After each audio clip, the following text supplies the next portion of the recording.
What is happening, you guys, and welcome to another episode of the Finn's Tailgate. I am your host, El Capitan, and tonight on the tailgate party that never seems to stop, we're going to delve into the good, the bad, and the ugly, which is the epic slide these last 3 weeks. Now, I get it, QB1 is out. By all accounts, we will get him this week, and it feels like the ship will be righted in some way. God willing, dude, this O-line needs to get it together because, I mean, bro, we've had in the past 4 games, we've had the first quarterback go down for one reason or another and had to see the backup. Now, granted, Tua came back and won that Bills game, but it's been nothing but woes since Cincinnati, then the Jets, and, you know, just yesterday with the Vikings. And I've got notes galore to go into. There is some questions about discipline on this team, and we'll get into all that, guys. But before we do, make sure you're hitting the like button. If you're watching on Facebook, Twitch, or Twitter, make sure to come over to YouTube and subscribe here on the channel. Trying to get the subscribers up. We're trying to hit 5,000 before we hit the 1-year mark next month. Guys, also make sure you're checking out all the great content we have here on the program. Tonk 7 TMI Tuesdays coming at you live. Should be on track for tomorrow to catch Tonk, guys. You guys also can catch Color on Thursday nights with Late Night and Coffee and a Cup of Color randomly throughout the week or weekends, where we'll get up in the morning and just pop up one. Saturday nights, we got Late Night Exhale with Ali. Make sure you guys are checking out Ali every Saturday. And then you guys got me, El Capitan, Sunday, Monday, Wednesday, Friday, doing the cash and tickets on Friday. Promise I'll get that back in track. Cash App, Venmo, help support the channel, you guys. You guys can also support the channel through Fanatics link. Link is in the description. Get your officially licensed gear. It helps support the channel in that way. You guys can also get some of our fire gear. where all the good goods at. Got the secondary site with the main website, and you guys also have the links if you want to get yourself one of the cool flags or a beanie. It's starting to get a little cooler out there. Make sure to pick up one of these fire hats. Get that white one and look fly as can get. Also, guys, we've got Backroom Collections. You can get 10% off any purchase from Backroom Collections using offer code #TFTG, and it'll get you 10% off. So make sure you guys use that. So, guys, before I get into the devil in the details, I actually have a guest. It was kind of a last-minute thing. Some of you guys who frequent the Twitter Spaces might know him. It's Jay from Miami Talk. So, Jay, what's happening, man? What's going on? Another day in paradise. That's right. It is another day in paradise. Dolphins are literally 0 right now. We have won 3 and have lost 3. We sit flatlined, tied for 3rd in the division with the Patriots, which we kind of sit above them because of the head-up matchup. But now we're grasping at straws here. Let's start winning some football games and get back to the top of this division. It's an ugly thing, bro. Hey, back to square one. Yeah, I guess so. Literally. Yeah, literally. Shout out to everybody in the chat that got in here. Bleezy got in early. Jersey Dolphins. I see you, Michael K. Go ahead and rooting for the Steelers. I'm pretty sure Michael K is just a Dolphins hater. He changes whatever team he's rooting for by the team we're going against. California is the fam. He's in here. Fins up 74. What's going on? Bentley, what's going on? Hey, you two haters. Still not cheering for the Dolphins on Sunday. Just curious. I don't know, Bentley. That's up to them. Shout out to Shake Money, family member. Guys, you can also support the channel, not just through Cash App and Venmo or obvious Super Chat, but you guys can become a member of the channel. And shout out to all the members, all the mods, scrolling down at the bottom, giving them the shout out they deserve. Also, who else was up in here? John. Where's El Cap? Yeah, I see. That's my uncle right there. So he's gonna talk the most trash in the whole fucking building. That's for certain. He's gonna talk the most trash in here. Cap for life, family up in here. What's going on? John Finn fan. We got Lancer, Fins up. Chase, what's going on? Laura. Shout out to everybody. Molly Mall, what's up? Andres, what's going on? Roach, long time no see, buddy. Got to get you up here one of these days, Roach. Everybody misses you. Got a I Believe podcast, gets into all the crazy stuff. So if you guys aren't watching I Believe podcast, to get your, Bigfoot to aliens to other stuff. And then, we all know him as Roach for doing his dolphin stuff. So Roach, got to get you up here one of these times sooner rather than later. But yeah, let's get right into it, Jay. Let's go to work. The Dolphins literally, the score is not indicative to the game we've seen, 16-24. It is definitely not how it looked. It looks a little bit closer if you were just looking at the box score. And then if you looked at all the other stuff, time of possession, the Dolphins destroyed them. We got like a little over 11 minutes of time of possession on them. Yards per play, we had 6.3 yards per play. They only had 4.7. We should have won this football game. This defense put us in position. Even with the woes, when we tried a fake punt, they answered with a 3-and-out and pushed them out of friggin' field goal range. It's making me kind of question, not necessarily question Mike McDaniel as, hey, we need to fire him. I know some people are getting real hyperbolic with that. But, does he need Tua to win football games? Is that what it is, Jay? Tell me here, bud. This is going to be a thing where, you have so much you can go on to judge a head coach, and kind of what you just said. If when we get Tua back, and let's say, you take care of the Steelers, you take care of next week, maybe you lose a close game following week. Then you kind of go on this steady win streak, and God forbid, anything happens, and you go back to a losing streak. I mean, you don't even have to pull the mask off the villain. I mean, it's you just witnessed 3 weeks in a row, which I get it. We talked about, at least on the spaces, which Skylar coming in the Jets unprepared, yada yada yada. Okay, But cool. that's a coaching failure too, though. For you know what I'm sure, saying? for sure. It hurts also when, it's like you got to be careful what you say out there. Just like when Teddy Bridgewater had a comment, I think it was today. I think we were reading it. When you say it's kind of hard to come into a game when you're not ready to start. Okay, pause. You are a veteran quarterback. You are a backup quarterback. Your billed as job one of the best backups in the NFL, right? is to be ready at all times. You Is don't the say backup no one's quarterback on prepared to cruise start. control every week? I mean, listen, first of all, it's 4 weeks in a row the backup quarterbacks had to come in there. If someone hasn't figured out by now that you should be ready to play football for an entire football game if you're the backup, we're in deep shit. If you close your eyes and you look, and like you were just saying, if I told you some of the stat lines, the yards in the past, 2 games, you would think that we toasted the Vikings we probably would have dropped 40 on their head.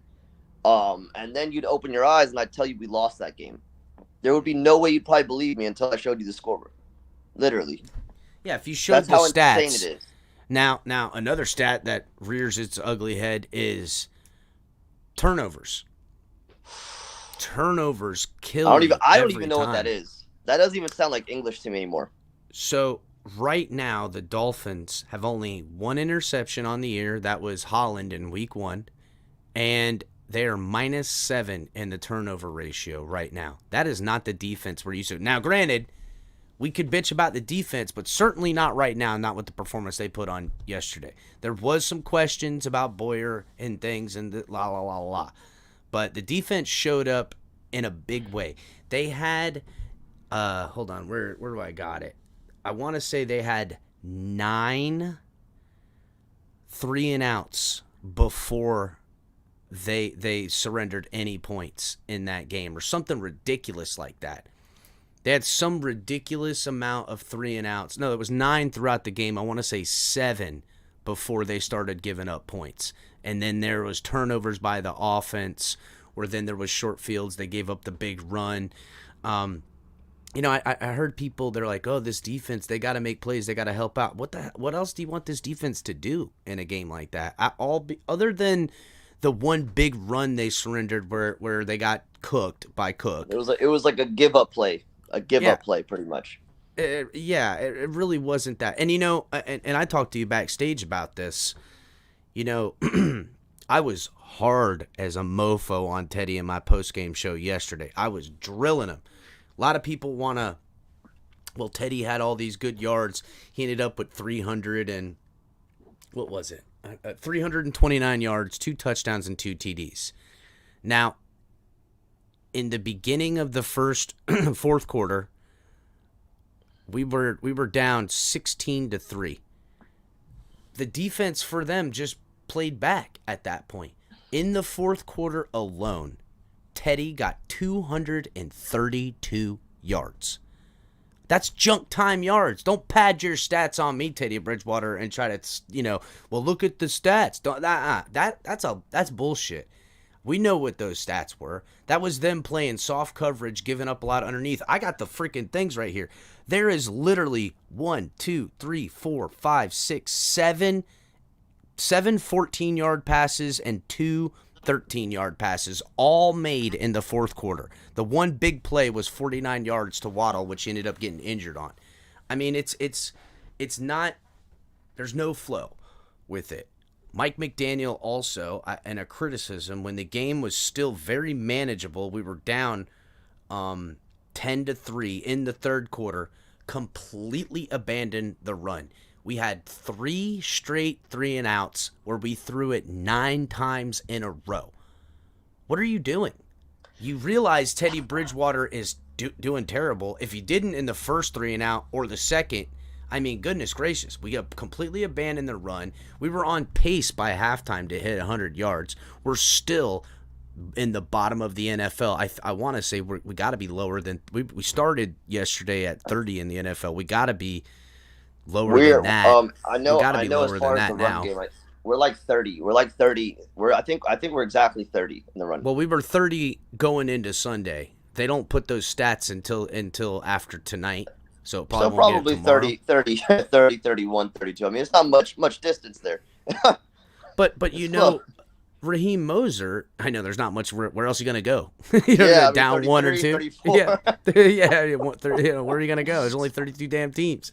So, there's Raheem Moser. I want to say he's getting 4.7 or 4.9 yards per carry. Now, granted, the run game was getting stuffed, and I get it. That would have been my game plan if I was the Vikings. Don't let them run on us. You got a rookie quarterback out there, a young guy. Then Teddy comes in. Well, don't let Teddy have the run game either, and then by the end of the game, we can give him all the passes he wants. Who cares? We've already got the game in the bag at that point. It was a painful game to watch. Liam Eichenberg.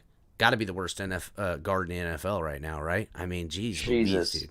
It's going to get to a point where it's got to get to a point where you're not even going to be allowed to say that name.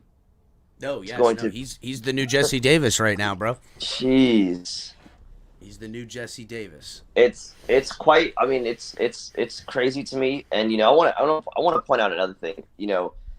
As far as drives go, and I know it's tough. You don't really always want to go ahead and blame your head coach for things, but going back to the opening drive, or when Skylar's driving, team's moving the ball, all of a sudden you start getting a penalty after a penalty after a penalty after a penalty, and you go to the 5 consecutive penalties in that drive, and you go to the sideline, and at home I will say I was kind of like angry laughing, and then you see McDaniel almost seems like he's almost laughing with disbelief.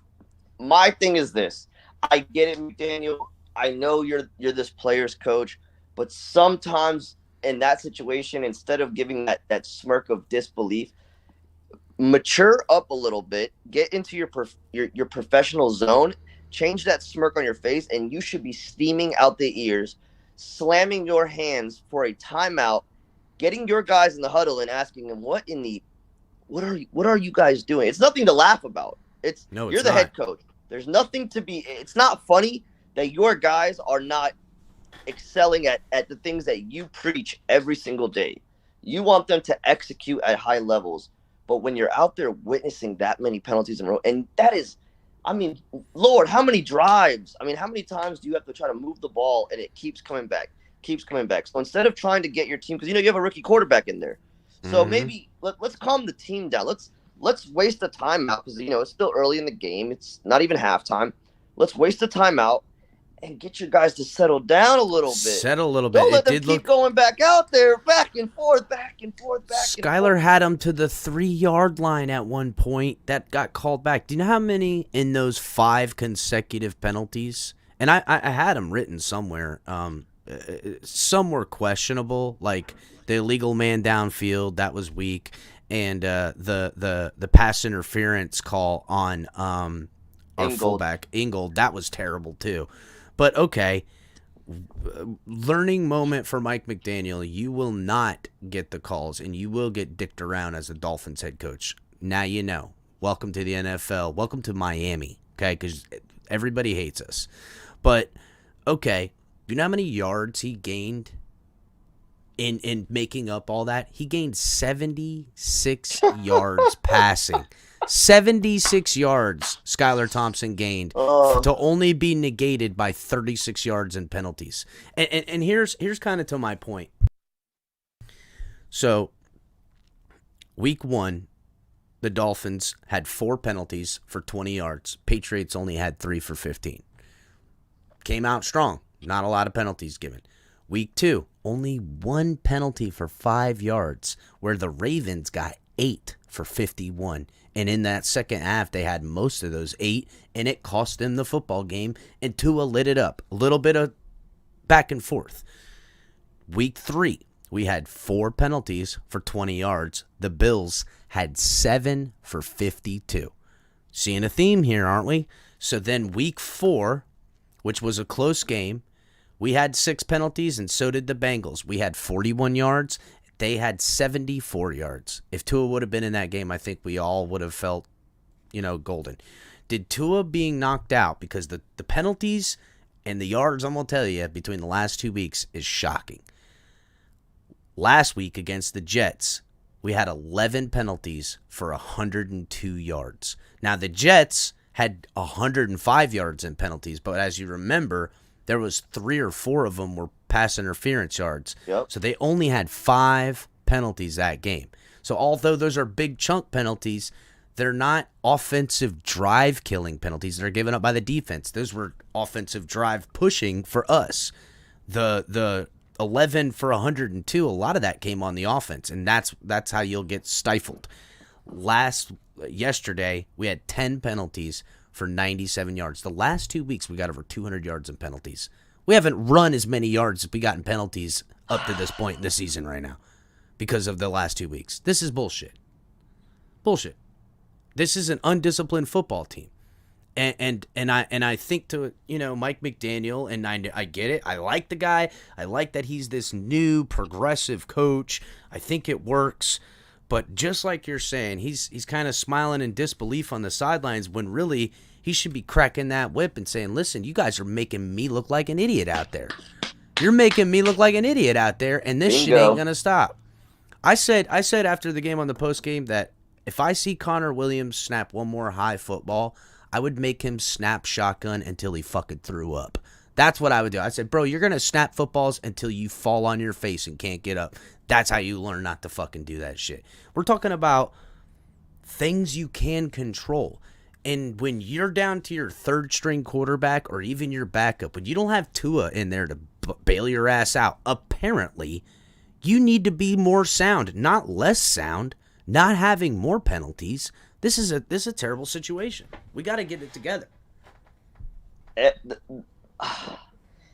and the point that you made with Connor Williams, I get it. The guy can block pretty well, but when you have a dysfunctional O-line, listen, you're getting by right now with these high snaps, but sooner or later it's going to come and bite us in the ass because that line cannot hold. So now we do talk about Tua's fast release. But that fast release slowly may get taken away due to the fact of high snaps. There was throwing the timing off. It's going to throw the timing off 100%. At the minimum. At the minimum. So I get it. Tua can do a lot of things that our backups can't. But I also witnessed Skylar Thompson have a person right in his mouth in 2 seconds.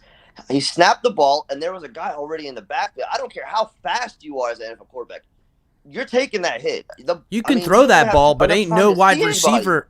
Even if he throws the ball, there ain't no wide receiver there that's in his route progression at that point even looking for a football. You know what I'm saying? Like, what route is like that? That's just ridiculous. Robert Hunt has been playing his best football this year. Shout out to Robert Hunt, 100%. No problems there. Yeah, but he did have 2 penalties yesterday and 2 penalties last week. So he's for someone we expect more out of, he can't be part of that problem too. No, you need somebody you could take your hat off to. But yeah, I get it. No Armstead. We're gonna pretend that the Dolphins did the right thing, and if these guys were quote close enough to play against the Vikings, and you held them out, so now you're gonna back up your QB1, and you're going to, add some protection to the line next week. So you pretty much just, told your backup quarterbacks, hey, I got to save this for Tua. So you guys just go out there and do your thing, man, and God bless you. And, let's hope for the best, all right? You want to talk about being a team player. Hot damn. You're throwing your quarterbacks out there to get murdered. So but it's kind of that point for next week. About Connor Williams, is kind of that point. So say, all right, Connor Williams doesn't get these snaps down. One of them's going to end up flying over to his head, and I can already have the nightmare in my head. He runs back and dives out to get the ball, and guys are landing on his hands. We can ill afford a miscue like that. An ugly freak type accident, which tends to happen a lot around these parts. It's those sound fundamentals that I got to start questioning. So I put it on Mike McDaniel because he's the head coach. Now I get it. He's not over here, taking snaps with Connor Williams. So then we'll dissolve it down to where the questions will lie. What's going on with Applebaum? Matt Applebaum was handpicked, brought in here. First of all, he should have a little bit of language with Liam Eichenberg. Apparently they don't speak the same language. What the hell's going on there? I mean, Applebaum is not doing a good enough job in coaching these guys up. Greg Little, Liam Eichenberg, those guys are going to get somebody killed out there. And, I mean, damn, they already got... I was about to say... they already got a couple people killed. I've been a fan for a little while now, and this has been the wildest season so far. I have never seen all three of my quarterbacks go down, and the amount of injuries... Consecutively, bro. Consecutively. Jeez. Not just go down, but consecutively go down. I'm surprised Reed Sinnett ain't going to be suiting up here directly here. Goodness If Teddy gracious. couldn't go, that was your backup. Mike McDaniel said he was going to elevate him if Teddy couldn't go.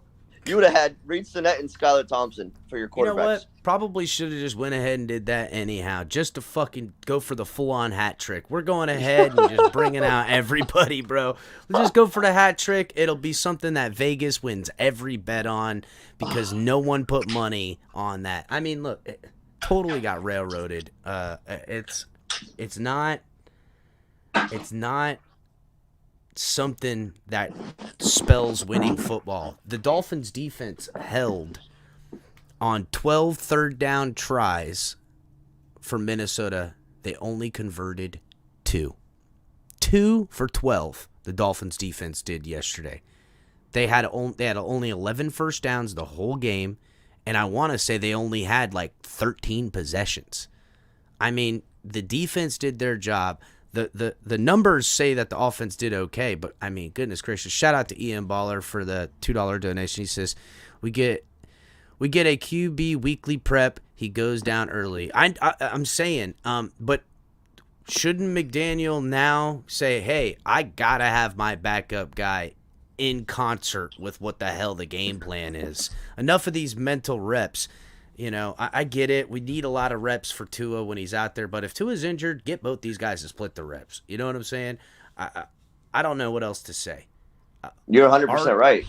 Our team right now hinges on whether or not only can Tua play good, because I think he will, but can this offensive line keep him from getting murdered this year? And I'm telling you, Tua suffers another concussion, it will be season ending, and that is a crying shame right now.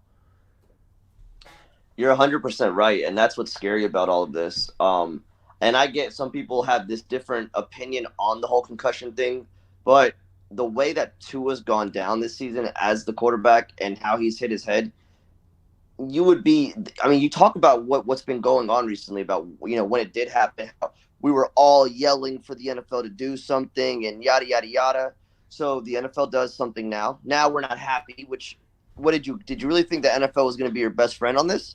No, dude, they're poster child in our guy right now is what they're doing. They're trying to get the Tua rule, It's crazy. It's literally to the point where, you would have, if Tua goes down with one more concussion, regardless of the time frame for him to come back in 3-4 weeks, you would be obligated as a head coach to cut his season short for his own safety. There's no ands, ifs, or buts on, linebackers get concussions and say all of these defensive guys get, well, guess what? Tua is in the national spotlight now. It's all eyes on Tua going forward. And it sucks. As a Dolphins fan, you have all the eyes on you for the wrong reasons.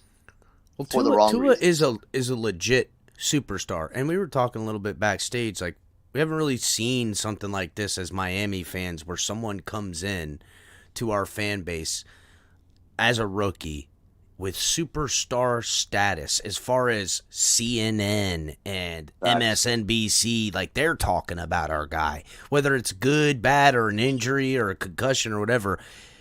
Listen, when he beat the freaking Ravens with that fourth quarter comeback, The NFL's Twitter account changed their description. First of all, they put a picture of Tua up there, and they changed their description to, we're going to call them Tua touchdowns from now on. That was their description for like 3 or 4 days. That's what they did. This is the type of impact that this young man has on this league. And what's sad is that we see an offensive line woes with him out there. And again, with the way the NFL is a hard-on for us, a concussion kills it. An injury with an snap over his head messes his hands up. Whether he comes back and plays or not, then first of all, it'll hurt our chances to go anywhere. And who knows how he'll come back if he does succumb to some kind of injury. But no matter what, it will put the connotation on him of an injury-prone quarterback. 100%. And remember, it's crazy that with Tua, it seems like people they become blind to the O-line. There's problems there still, but it's blind. When Tua is taken out of the game and a new quarterback sets foot, and all of a sudden, some people are, not everybody, but a lot of people all of a sudden are shocked. How can this line be that bad? But when Tua was the starter, they had gave him clean pockets at times and yada, yada, yada. I don't know. Again, I think you said this earlier, but or maybe it was backstage. I'm not sure. Is this the only way that you can win is with Tua at quarterback?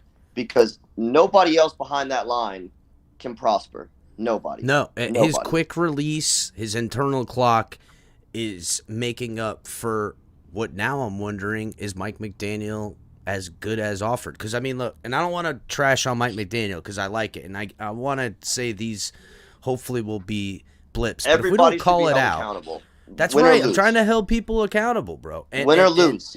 Win or lose. Yep. Not just losing, in winning as well. That's how you become great. You look at your problems then, not any other time. Not just when you lose. Oh, even when you win. So I gotta wonder, is Tua, because of his quick release, because of his internal clock, pocket presence and stuff like that, is he carrying the water for Mike McDaniel? Now remember too, we got Tyreek Hill out there. Tyreek Hill, what do you have, 177 yards? He's number 1 in the NFL with 700 plus yards right now or something like that. Yeah, he's still crushing it. But are we gonna burn this guy out because of all the weight? I don't know, man. It's a long season to be this early facing these kinds of woes, injuries, line shuffling, burning out Tyreek Hill. He's gonna have 1,000 yards probably either this week or next week. And not that we don't love it. But what's a guy gonna have? 3,000 yards by the end of the year? You're gonna expect he's gonna be all right come playoff time? No way. Hey, but guess what, El Cap? Now keep that in mind what you said too, because guess what? When Tyreek Hill was on the sideline, when Jalen Waddle fumbled, that should have been Tyreek Hill's play. But because that man was gassed out, he couldn't be there when it mattered. I see Tyreek Hill doing extra. Let's keep feeding him. And a lot of perspective of what everybody's been saying is where you went out to get Tyreek Hill to boost this passing offense. And I'm with it. I'm 100%. But don't forget there's other guys like Trent Sherfield and other guys that are actually stepping up this season. I'm not going to say Cedric Wilson. I'm going to say River Craycraft. Craycraft's been murdering it. I like that guy. How many options do you need to where figure it out? Now, Tua was doing a good job, though. Doing a good job kind of spreading the ball a little bit to Trent and River, and, that's good. But you need to understand that there's also a guy named Mike Gesicki who plays on your football team, and you shouldn't just go ahead and use him when your backs are against the wall and you're on a 2-game losing streak, and now you're playing desperate. To me, when I watched that Vikings game, the game plan that I saw, it seemed like we were the ones that are losing by 30. In the second quarter, that we had to down by a touchdown. Everything. Down by a touchdown. It seemed like we were trying to force it. You're right. It seemed like we were trying to and that's kind of where I'm wondering what's going on with Mike McDaniel. First of all, run game coordinator, run game genius. all this talk about blocking, talk about running, talk about how this outside zone works in concert with the passing game. It's not. I didn't really feel that way. I felt like a lot was abandoned in these last few weeks without Tua. Is this offense that he has envisioned? Is it only tailor made for Tua? I mean, let's be honest. Skylar and Teddy both have similar skill sets to Tua. Teddy is a half a tick behind everybody. Let's be real. But Crazy, right? That's your veteran quarterback, man. bro, that guy, he looks like he is molasses out there. I mean, you don't, the adjectives in which I would use to talk about Teddy would be slow. What else? Like looks like he's a sloth out there. I mean, just Listen, if his jog doesn't get your blood boiling, I mean, I don't know what else can get your blood boiling with that guy. He just has.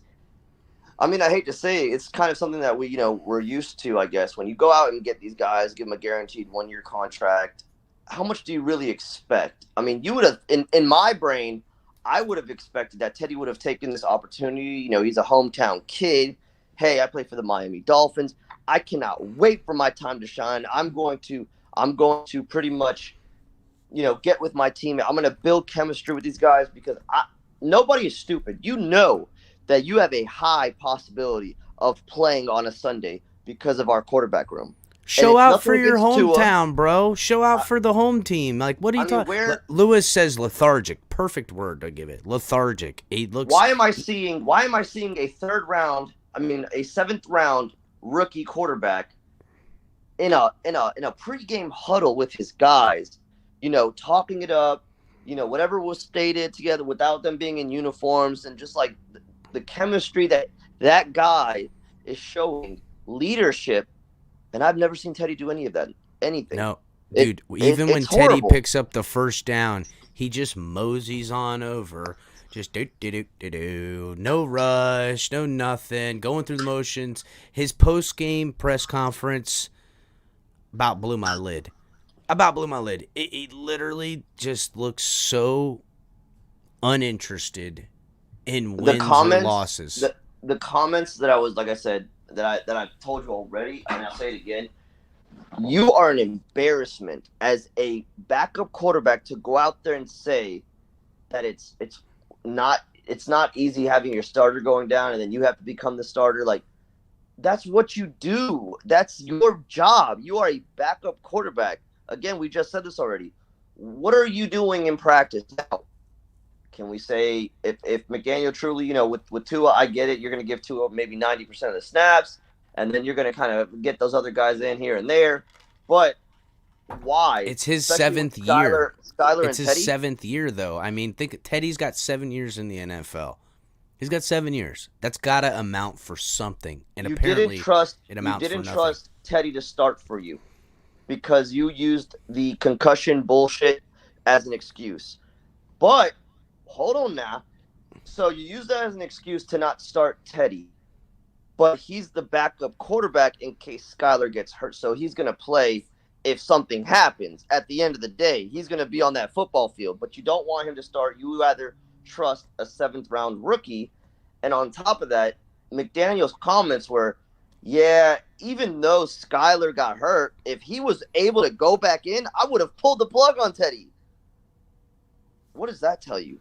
What does that tell you? That tells me if Skylar doesn't have a broken thumb and isn't like out for an extended amount of time, if he's coming back, say 2 weeks from now, Teddy's sitting on the practice squad, and who knows, he'll probably be unprotected because if a team wants to come and grab him and pick up his contract, go right ahead. Have fun with it. Yeah, good luck. It's just it's. And I don't want to, throw out, the hot takes. We still got a good way to go with some other stuff you got to talk about. But, I mean, something is cooking. This is not a normal situation where you just draft a random 7th-round rookie quarterback. Well, Darren Bevel was that guy. He pounded the table. In fact, I got it on good authority that Darren Bevel blew his stack when we drafted the guy before him in the 7th round, Cameron Good. When we drafted Cameron Good and not Skylar Thompson, he lost his shit.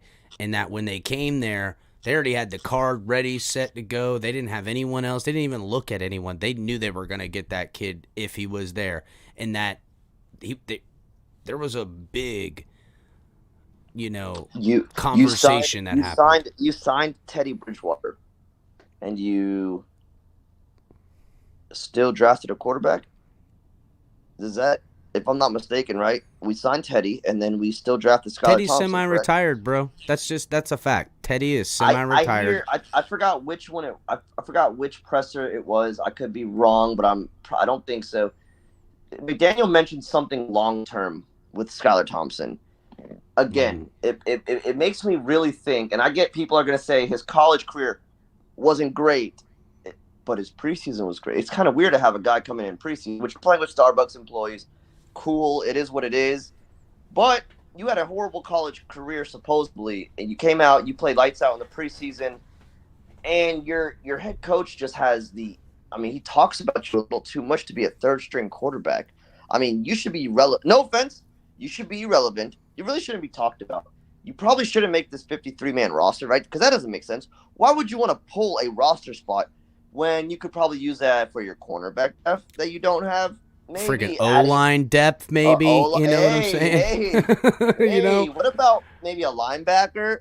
I mean, I was a little shocked. I forgot his name, but in preseason, the rookie I don't know if he was a rookie or not, but the linebacker out of Miami, the University of Miami that we let go. Oh, I know you're talking about the what's his name? He was kind of prototypical, kind of like Jalen Phillips. I think that's why he played a little outside line. But I thought I know I saw him. He popped off the screen a little bit in preseason. Yeah. I was like, you know what? Hey, you might be able to maybe have him come in. Or what about Hodge?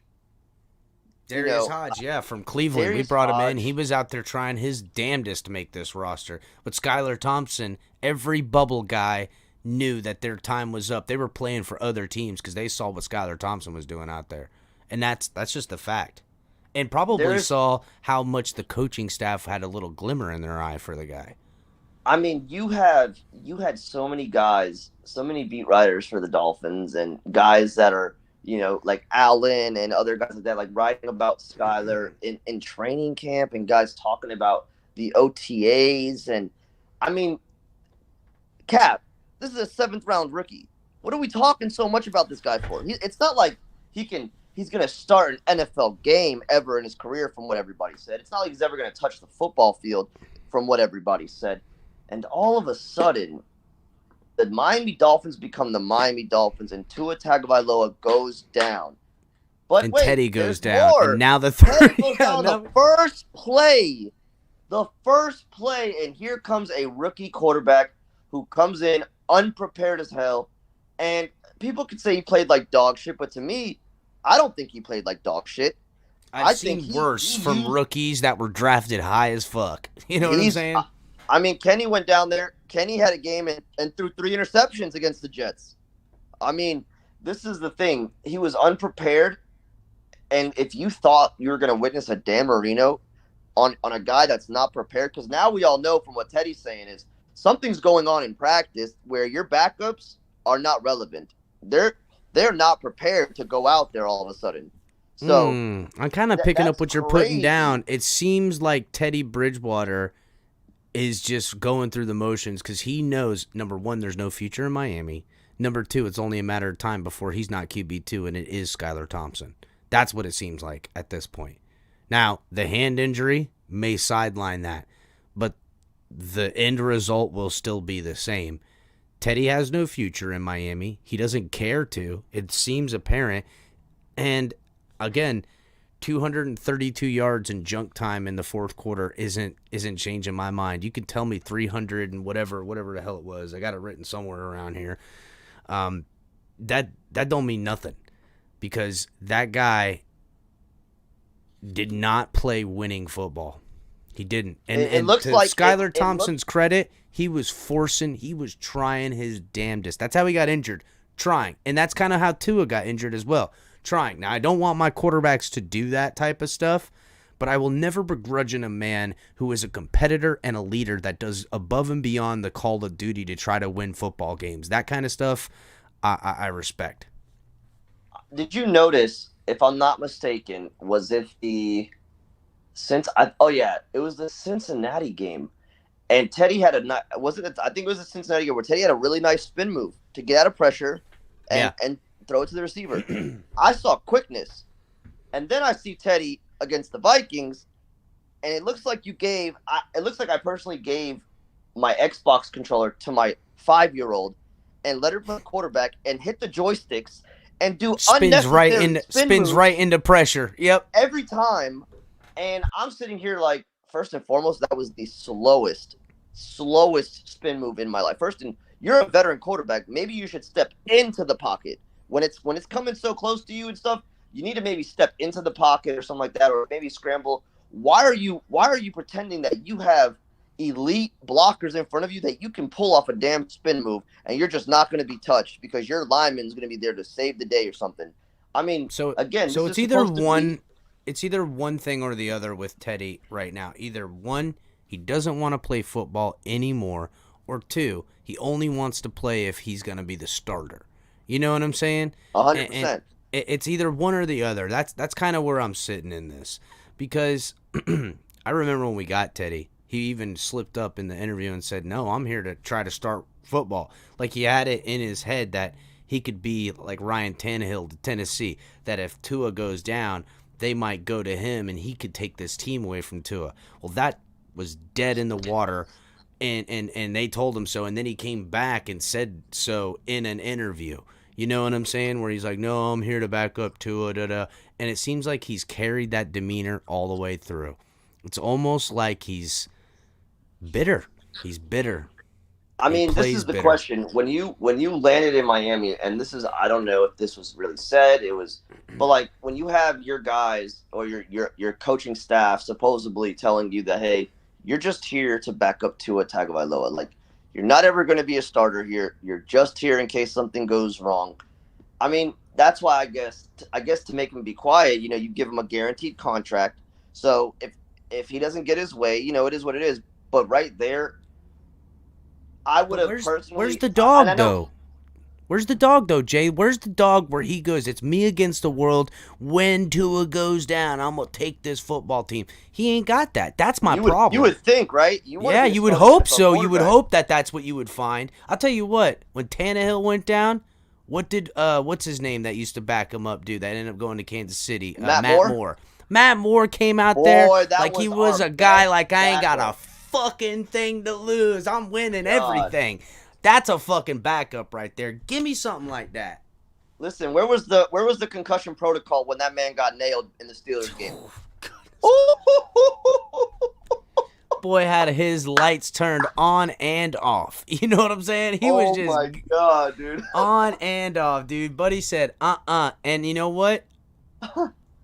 Not that I liked it, but hell yeah. I mean, I need a badass out there. You gonna take a licking. Got to keep on ticking. It's a shame because in some ways that's what I had hoped we'd get out of Teddy. A guy that had NFL starting experience, had decent success early in his career before the injury, and was going to come out here and go, you know what? I'm not going to let my home team guys down. I'm going to be a team player, and I'm going to do what I can. It's almost like he's being his own player and is just disinterested. He doesn't seem to want to be here. Doesn't seem like he wants to be here. Seems like he already knows that Skyler's going to be QB2 next year, that this is a one-year rental at best, and that he's going to act as such. He's going to take his bag, leave, and go purchase his place in Boca and retire with the rest of them. That's what it looks like to me. It's crazy, especially the amount of noise that we had from. Now, I will say hats off to those, who jumped on the Twitter Spaces and was like, you know what, I don't ever want to see Teddy Bridgewater again, even though those were the same people that were like, they were praising the Dolphins for going out and getting the Bro, I best was I was backup right there. quarterback. I was right there. I was there praising that we did it because let's be honest and be honest with ourselves. There is injury concerns with Tua, and people can go, "Oh, it's whatever you want." There is injury concerns. Look no further than him leaving with a concussion and Teddy coming in. And I thought Teddy was the kind of guy that could hold down the fort for Tua and give the same type of style of reps to the practicing that when Tua came back, we didn't have to change everything. That is not it. Now I don't want to see that guy out here. He is hurting this football team with that type of energy, bro. It is a negative energy, and that is not good. I mean, It's not good. it's I haven't seen a consistent game plan for any of the backup quarterbacks. I get it. I mean, what weirds me out a little bit is like, when Teddy went down, it's like, are you just scheming up plays for for just one quarterback, and then if that guy goes down, you're just like, all right, it is what it is now. Like, go Fuck out there it. and play your best football. See, guys, is it just we only have the game plan for QB1? When that goes down, we're breaking out the whiteboard and drawing up play by play. I don't know, man. I certainly hope not, because if that's the case, I gotta think Mike McDaniel is better than that. I got to. Skylar Thompson coming in, being in his backup when Teddy went down. I'm willing to let everybody in a bad situation just live and die by that sword. Teddy just, well, first of all, throw, three and outs on 9 consecutive passes when Teddy looks like he's, a sloth moving out there. Everything looks in slow motion. The guy has zero energy. He's not pumping any juice into anything out there. I don't know, man. It's bad for this football team. Let me ask you this. Thank Kat. God Tua's coming back. Give me your overall grade for how McDaniel coached the Vikings game.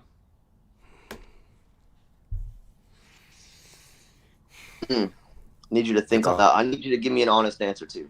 I'm gonna say a C minus. Well, I might even go D plus because there's some things he didn't do it as much as he did in the Jets game, just throwing crap against the wall to stick against the wall. Maybe a D plus, C minus, somewhere right in that range because he literally tried to fake a punt with Clayton Fejedelem, who just got put back on this football team. It's almost like when Clayton Fejedelem was put back on special teams, everyone was waiting for that to happen. And that's a copycat play from last year. Ugly. That's number one. Number two, what the hell was the 2-point conversion try? Explain that to me.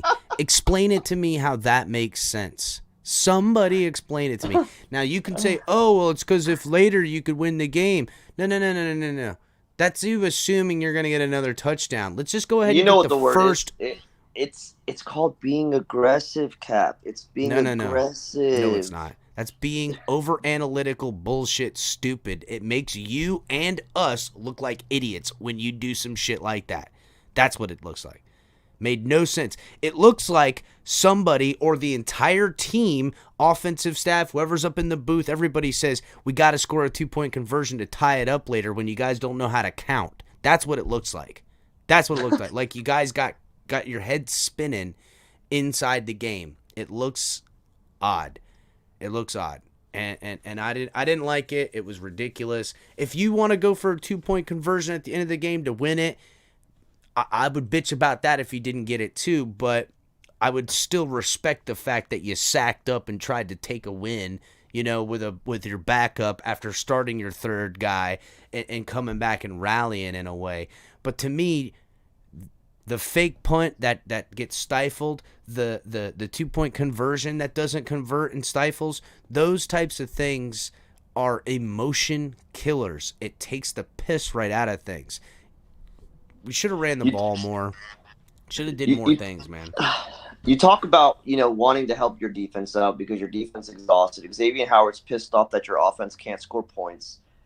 Personally, I agree with you on the grade. I'm going to say you're in the right ballpark. To me, again, when I watched that Vikings game, and maybe it was just me, Guys, I see people in the chat saying that Sanders is trustworthy, oh, and that I get that. You're right. Sanders missing everything over 50 yards, it seems like, this year, and stuff like that. But if Sanders starts missing extra points, then I'll blame Sanders.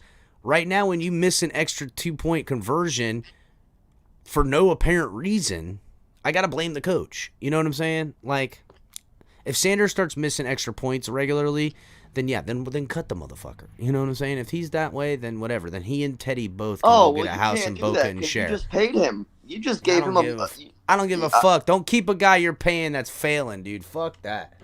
How about Greg Little? How about Liam? Liam Eichenberg and Greg Little aren't getting the money Sanders is getting. You know what I'm saying? And that's why it should be an easier cut for you. Agreed, but not when you don't have any depth. When you don't have any depth, apparently. But what did Greer show you? He can go to the he can go out and get him a guy. He got Brandon Shell. I gotta assume Greer has got a short list of something. Oh, you know what I'm saying? Listen, again, before I jump too forward, I'll go back to the coaching wise. It felt as if we were playing being down by 14, like our backs were against the wall. We had no choice but to be aggressive the whole entire game. When you got 30 plus seconds until halftime and you get the ball back, there's no reason, especially on the field position that you were at, to say, you know what, now it's time to be aggressive. With 30 seconds on the damn fucking clock and you get the ball back, it's time to be aggressive? No, it's time for you to take a knee because your team's falling apart right now, and get those guys to the locker room as fast as possible. And try to figure something out and try to put a game plan together. You don't add insult to injury, and then you give the Vikings the ball right back. There you go. Here you go. You put a bad taste in everybody's mouth and then some. You know what I'm saying? And Alex El Cap, I am very proud of this team. Fought their asses off yesterday. This team is decimated by injuries, and we got to give the benefit of the doubt. And also Mike McDaniel has done. You know, I hear you, Alex, and I get it. You know what they say about injuries are not excuse. It's an excuse, and I don't want excuses. I don't need excuse. I can find 1,000,001 reasons why to be a failure. I can find 1,000,001 reasons why I don't want to go to work tomorrow. I got 1,000,001 reasons why at 10:30 at night, when I got to be up at 6 o'clock in the morning for my kids and to go to work, why not to do this? But I knuckle down and I fucking do what I got to do because people expect it, and I'm trying to be cool. You know what I'm saying? Like that's not how this works. You can't just give excuses for failure. What you do is you look at how you failed and you right those wrongs. That's what you do. People said that, you know, injuries, they happen to everybody. The Buffalo Bills were depleted at their secondary, and they are playing some pretty damn good defense. Yes, we can say Von Miller's there, but it's called coaching. Those guys believe in the system. They're not questioning their defensive coordinator, it seems like, and they're sticking together as a brotherhood, and they are playing their asses out. But with that being said, again, you only put up – how many points did they put up against the Bills? What, 14? So, I mean, I know what the total scores were like. How many touchdowns did we score? We scored what? I think it was 2 touchdowns that we scored, yeah. 2 touchdowns. Mm-hmm. So you play the Patriots, and I was at the season opener. And I witnessed them. You know, I can get it. First-time head coach, first game. You know, the offensive playbook has to come alive. But then I see this team put up 20 points against a Patriots team that at that time frame were garbage. You got Tyreek Hill, Jalen Waddle, and you put up 20 points against the Patriots. So then you move forward. Them. But in week one, though, and it is the Patriots, and they had all year to plan. So I try to keep, and the Patriots are still good. Let's be real. They're a backup. They just shut a team out the other week. You know what I'm saying? Like, they're still doing their thing here and there. So, but look, to me, everyone, and I see people in chat right now, they're like, Tua's going to fix everything, and that's cool. But I gotta call it how it is, because if Tua comes out against the Steelers and drops a game, but he has a great performance, and we're wondering why did this happen. I'm going to say, well, if you didn't watch me all week last week, you wouldn't know why it happened. You know what I'm saying? Like, you didn't watch me after the Jets loss, you wouldn't understand how Tua came back and did everything he did, and we still lost the game against the team we should have beat. Because I'm telling you, last week, the last 3 losses, now the Bengals, short week, I'm willing to let that do. But the Jets and the Vikings, we were the better team on that field both games. Statistically, try every 3 way. games. Try 3 games. I agree, but okay, but the Thursday night game, injury, the shock, I could let that fly because it's on a short week. Where's your heart at, though, as a football team? Where's your heart at when your QB1 goes down? That's you're supposed to step up, not hang your head low. I thought they were going to make it rain on Cincinnati when Tua went down. I thought they were going to go into that locker room and they were going to come out like a madman, madman. But what was the conversation? Did everybody just start hugging each other and crying and forgetting that there's a football game to be played? Because did they not say Tua's in the hospital right now? I want to make sure that when he comes home or gets on the plane or we see him next, that he knows we took care of him and won this football game for him, not dropped 3 in a fucking row, dude. Oh, but Teddy Bridgewater wasn't ready. Nobody's ever ready to go in. Yeah, I'm not ready either. I'm not ready for all this fucking losing. How about that? The thing is, people get, and I get it. You know, when you win, you close your eyes. You don't care how ugly it is. You're just happy to celebrate victory Monday. But if that's your only, if your goal is to go out and win 7 to 8 games, then you can keep that mentality. Awesome. But for me and maybe others, I want to see a dominant playoff team. I want to see a team that is actually going to get to the playoffs and make a contender. Impact. A contender, that's bro. what I want to see personally. So that's why I hold everybody accountable, because you have to. You are 3-3 right now. The Patriots are on your ass. The Jets, I can't believe I'm saying this, are 4-2. 4-2. Buffalo's doing Buffalo things. Jets. The fucking Jets, bro. Oh, but the Jets O-line is so great. And their through. quarterback's throwing 100 yards a game. Wait, your quarterback's throwing 100 yards a game and you guys are winning? Exactly. Make it make sense to me. Make it make sense to me. Oh, well, they have a defense. So do we. If you look at the scoreboard, we have not let teams just walk all over us. No, we have not. We haven't. Our defense has done pretty decent. Other than, fourth quarter blunders after they've been carrying all day. You know what I'm saying? Listen, the defense did not lose that game yesterday. That is a fact. And anyone who wants to argue the defense shoulda, coulda, woulda, I don't care. That you sound like spoiled children to me, because I get the only way their defense wins that game is when they score points. Turn around and they start playing offense for us. That's it. If they start scoring fucking points, taking it to the house and stuff. Now, granted, we got some of that last year, and man, oh man, I wish we had some of it these last 3 games. But you can't ask your defense to do anything other than stop the fucking offense, and they did that injured. 9 times, 9 3-and-outs, bro. You're hurt. You can't play football right now. You guys are hurt. Just shut it down. Tua's not there, so it doesn't matter. They shut it down. Shut the team down. Let's do what some of these guys talked about. The Minnesota game was a throwaway. I have no idea how, if you got guys that are ready to go, you put them in that game. You try to do your best to win that game. If Armstead if he was ready to go, because listen, he's got this toe thing. He has the same toe thing. If that was the case, why did Tyreek Hill play yesterday? If that was the case, why? For bonuses? For status? Because Tyreek Hill, wants to be the best wide receiver in the NFL and could ill afford not playing one football game? Is that why? Like, what are we talking about here? You know what I'm saying? You can't tell me that Tyreek Hill is. It's all. I love his numbers. He's gonna get. He has his bag. He's gonna make more money probably. But a guy that's making more than your entire team pretty much, and yet he still goes out there and gives it his 100%, and he has an insane amount of heart for this Dolphins team that he's new here. He's new. Honestly, he can just catch, do what he wants to do, but he's a leader on the sidelines.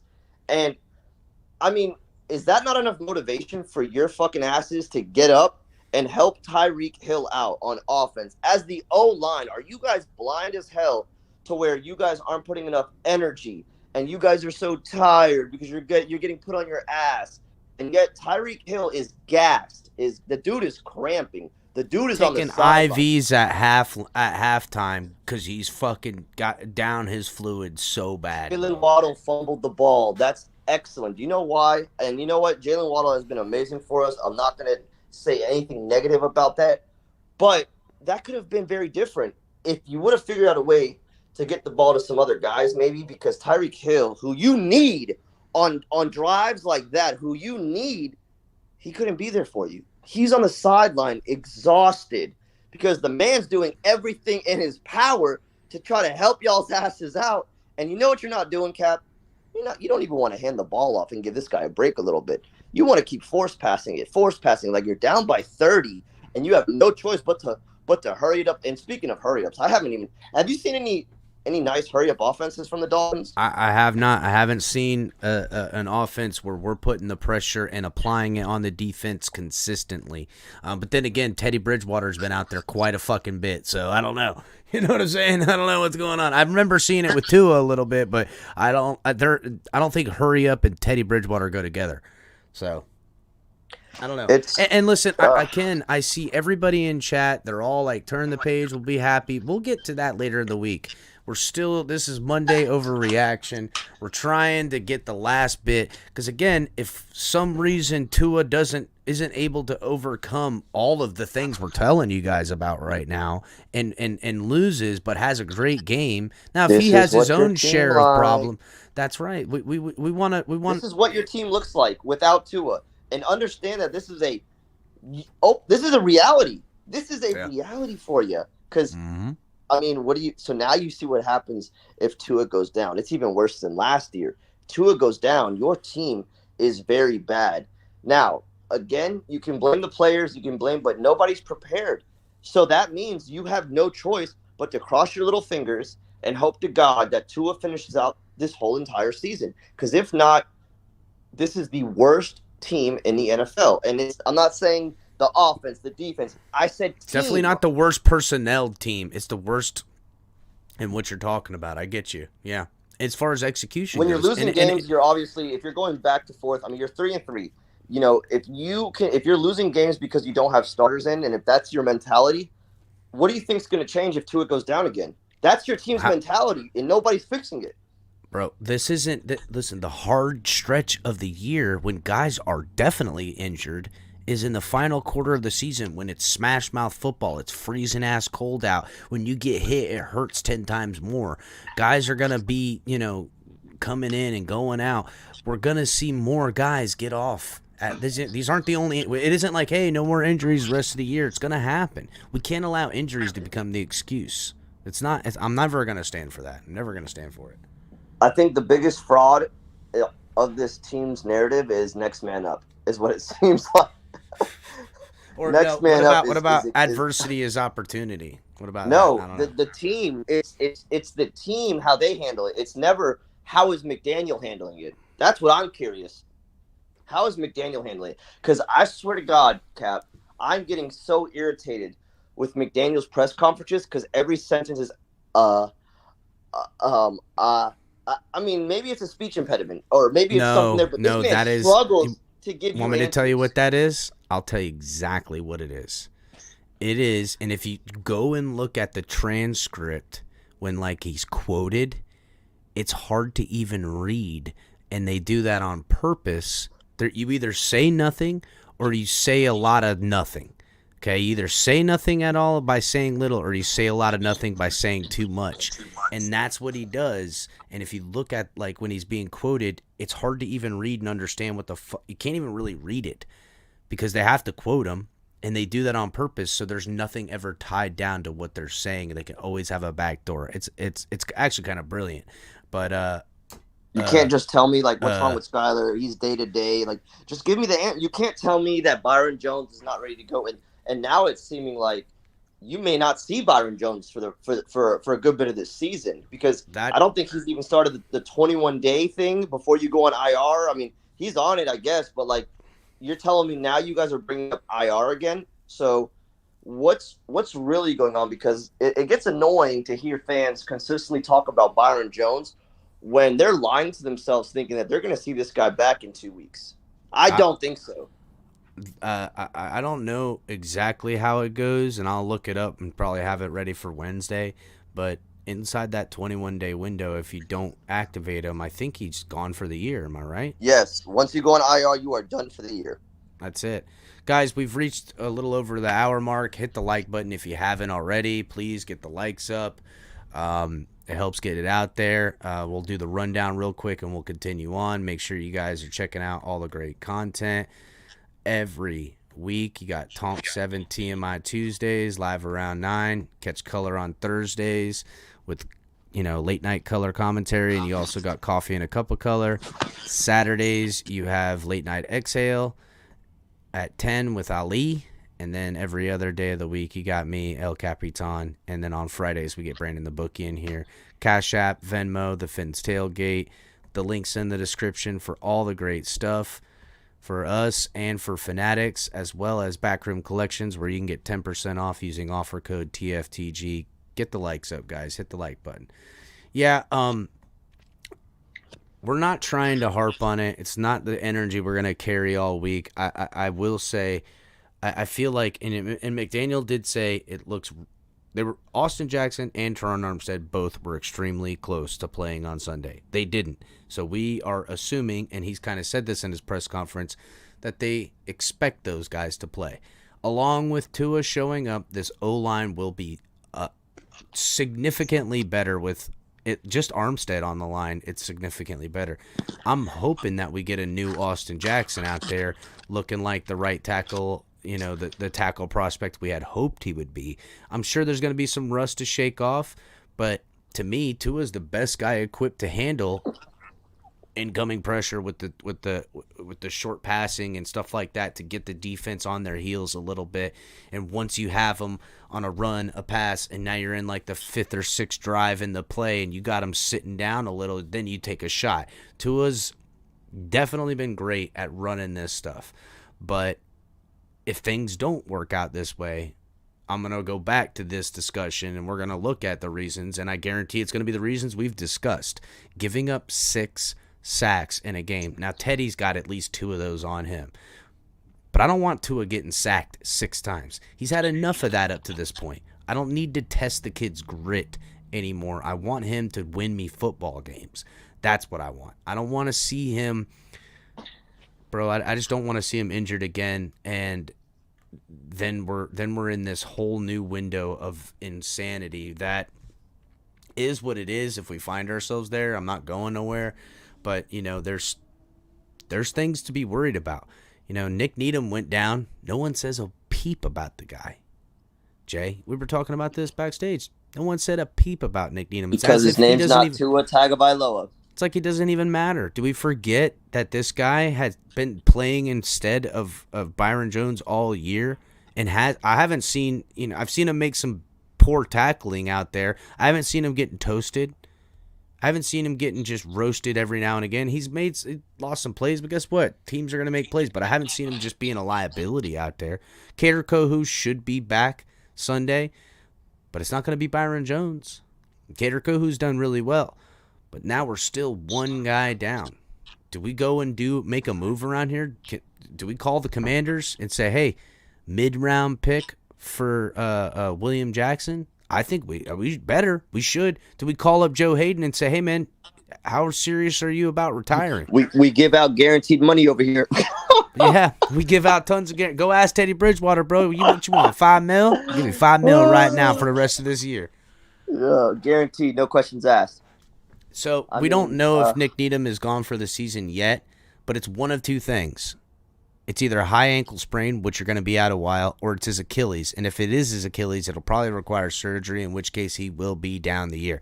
The only reason I don't think they've said anything about it is because they don't think they're getting Byron back. They need Nick Needham back at one point in time. That's the scary part. If Byron was coming back this week or next, they probably would have already said, yeah, Nick Needham's going to be out they would have put him on IR or something. They would have done something.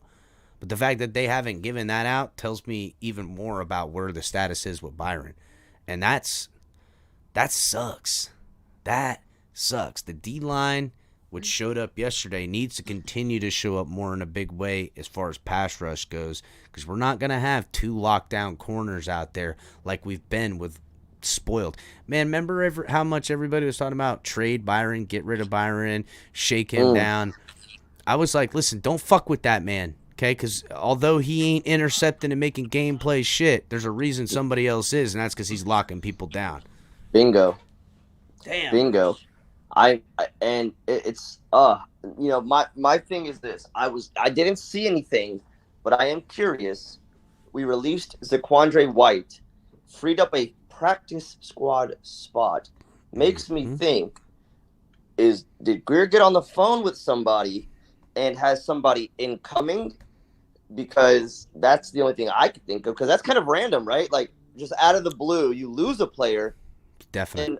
And you release a practice squad player randomly, very randomly. Can only tell me that somebody is on the way to Miami, and or maybe somebody on the roster who was on the roster, like Still or Snill or whatever the hell his name is, or Keon Smith, gets pushed down and somebody else is being put on the active roster. And there's a name that people are throwing around a lot, and that's Christian McCaffrey. Now, running back lost, running back gained, maybe? What a shame it would be to add someone like that and not even be able to use him. Well, I will say this. As much as Mike McDaniel doesn't want to run the ball and wants to throw the ball, at least we know he can catch. I mean, look at last year's numbers. I mean, it was right there when McDaniel was going through probably players' resumes and seeing what he has to work with. And when he saw Mike Gesicki's numbers last year, something clicked in Mike's head and said, you know what? I'm going to make him a blocking tight end. What? What? You just seen his numbers, and you're telling this man to reset his game plan, the things that he's good at. You want him to reset and become the guy that you had in San Francisco? Okay, the problem there is one's name's Mike Gesicki, the other guy's name's Kittle. They're never going to be the same person. No. Yeah, you need a blocking tight end on your football team, but maybe just a little thought out there that, this dangerous offense can be even more dangerous with using Mike Gesicki properly. How about that? Wait a minute. That makes too much sense, because who had 2 touchdowns on Sunday? 6 of 7 for 69 yards. Maybe Mike McDaniel's finally learning how to use Mike Gesicki. Where were these touchdowns at? Was this by the red zone? Red zone? Tall guy. No red way, zone. dude. That doesn't make sense. Mike Gesicki in the red zone being a target? Fucking guy's got freaking basketball pillow hands. I mean, he literally can catch anything. They definitely need to use him more. You had Durham Smythe out of the game, and now a light bulb goes off in your head and says, you know what? I might need to see what Gesicki could do with his hands. We all knew as Dolphins fans what he could do, but now you're testing those waters to see, hey, how much help can Mike Gesicki be on this offense? Because all I hear is, Mike, we want you to block. Mike, we want you to block. Mike, we want you to block. Well, at the end of the day, that's not what Mike Gesicki is. And you said that you can bring the best out of players and you use them to their talents. So why are you not using the players on what they're good at versus trying to make this is listen, I don't know if this is like a first time head coach, I get it, but like this isn't practice anymore. Like, you're in the NFL season. Like, this is where it counts. There's no going backwards. There's no experimenting. I mean, but I would say that. But then you got your offensive line guys swapping back and forth and moving around because Armstead goes down. You got to figure out where to put this guy. And Greg Little's got to go from one side to the other. Brandon Shell. But when something's working, which it's not the O-line, more of the pass-catching tight end like Mike, when it's working, and I'm going to be honest with you, with Tua coming back and all this fun stuff, I don't think we're going to see a lot of snap counts to Mike next week. I personally don't think so. I don't know. It's an odd situation, and Cap for Life said Gesicki's trade value has not gotten any higher than now, and that's right. Call Carolina. I don't think Carolina's looking to pick guys up. They're looking to get rid of guys. They want draft picks. And guess yeah, they what want we draft got? picks. Yeah. We Well, got draft picks we don't know how to use. So guess what? Those two guys, Burns and Moten, you put together a package and you bring both those guys to South Florida because one helps your struggling defensive line and the other one helps your I would say struggling, but that would be way too sweet. That would be way too nice. That would take it the first and the second at least to get that to happen. I do wonder if Christian McCaffrey, if you can give them, and I hate to say this because I like Myles Gaskin, but if you give them Myles Gaskin and something, would they take it? He was inactive again versus the Vikings. I was surprised. I was like, wait a minute. So now McDaniel, now you trust Chase Edmonds again, but you keep benching the man. But now, now you're going to put Myles Gaskin inactive, and then, well, I guess it doesn't matter because they didn't want to run the ball anyways. Raheem ran for 14 times. To me, to get this offense, and this is just my opinion, I feel like you should be in the 20 range. Even if it's not working, you should be in the 20 range so you can, again, like I talked about, maybe give some guys some breaks and try to make defenses respect you a little bit more with your run game, so you can try to open up bigger, maybe say play actions, maybe stuff like that to get those type of things going would be nice. That's what confuses me just a little bit. It's not like Raheem's playing bad football. The guy's averaging almost 4.5 yards a carry. You have a guy averaging 4.5, like I think it's 4.4 to probably be exact, but he's averaging those yards, and you're telling me you can't move the football. Yeah, I think it was 4.4 or 4.7, one of the two, right around there. He's averaging a nice clip, that's for sure. But, I mean, look, a lot of head spinning going on these last two losses between the O-line shuffle, doing the freaking doing river dancing and shuffling all over the joint. Learning how to use Mike Gesicki, maybe there's a little bit of a learning curve. I know they, tried to fit a square peg in a round hole using him in the blocking scheme. Maybe now they're seeing a little bit better ways to use the guy. The only thing we can really hope for is that our offensive line gets healthy, which it appears to be.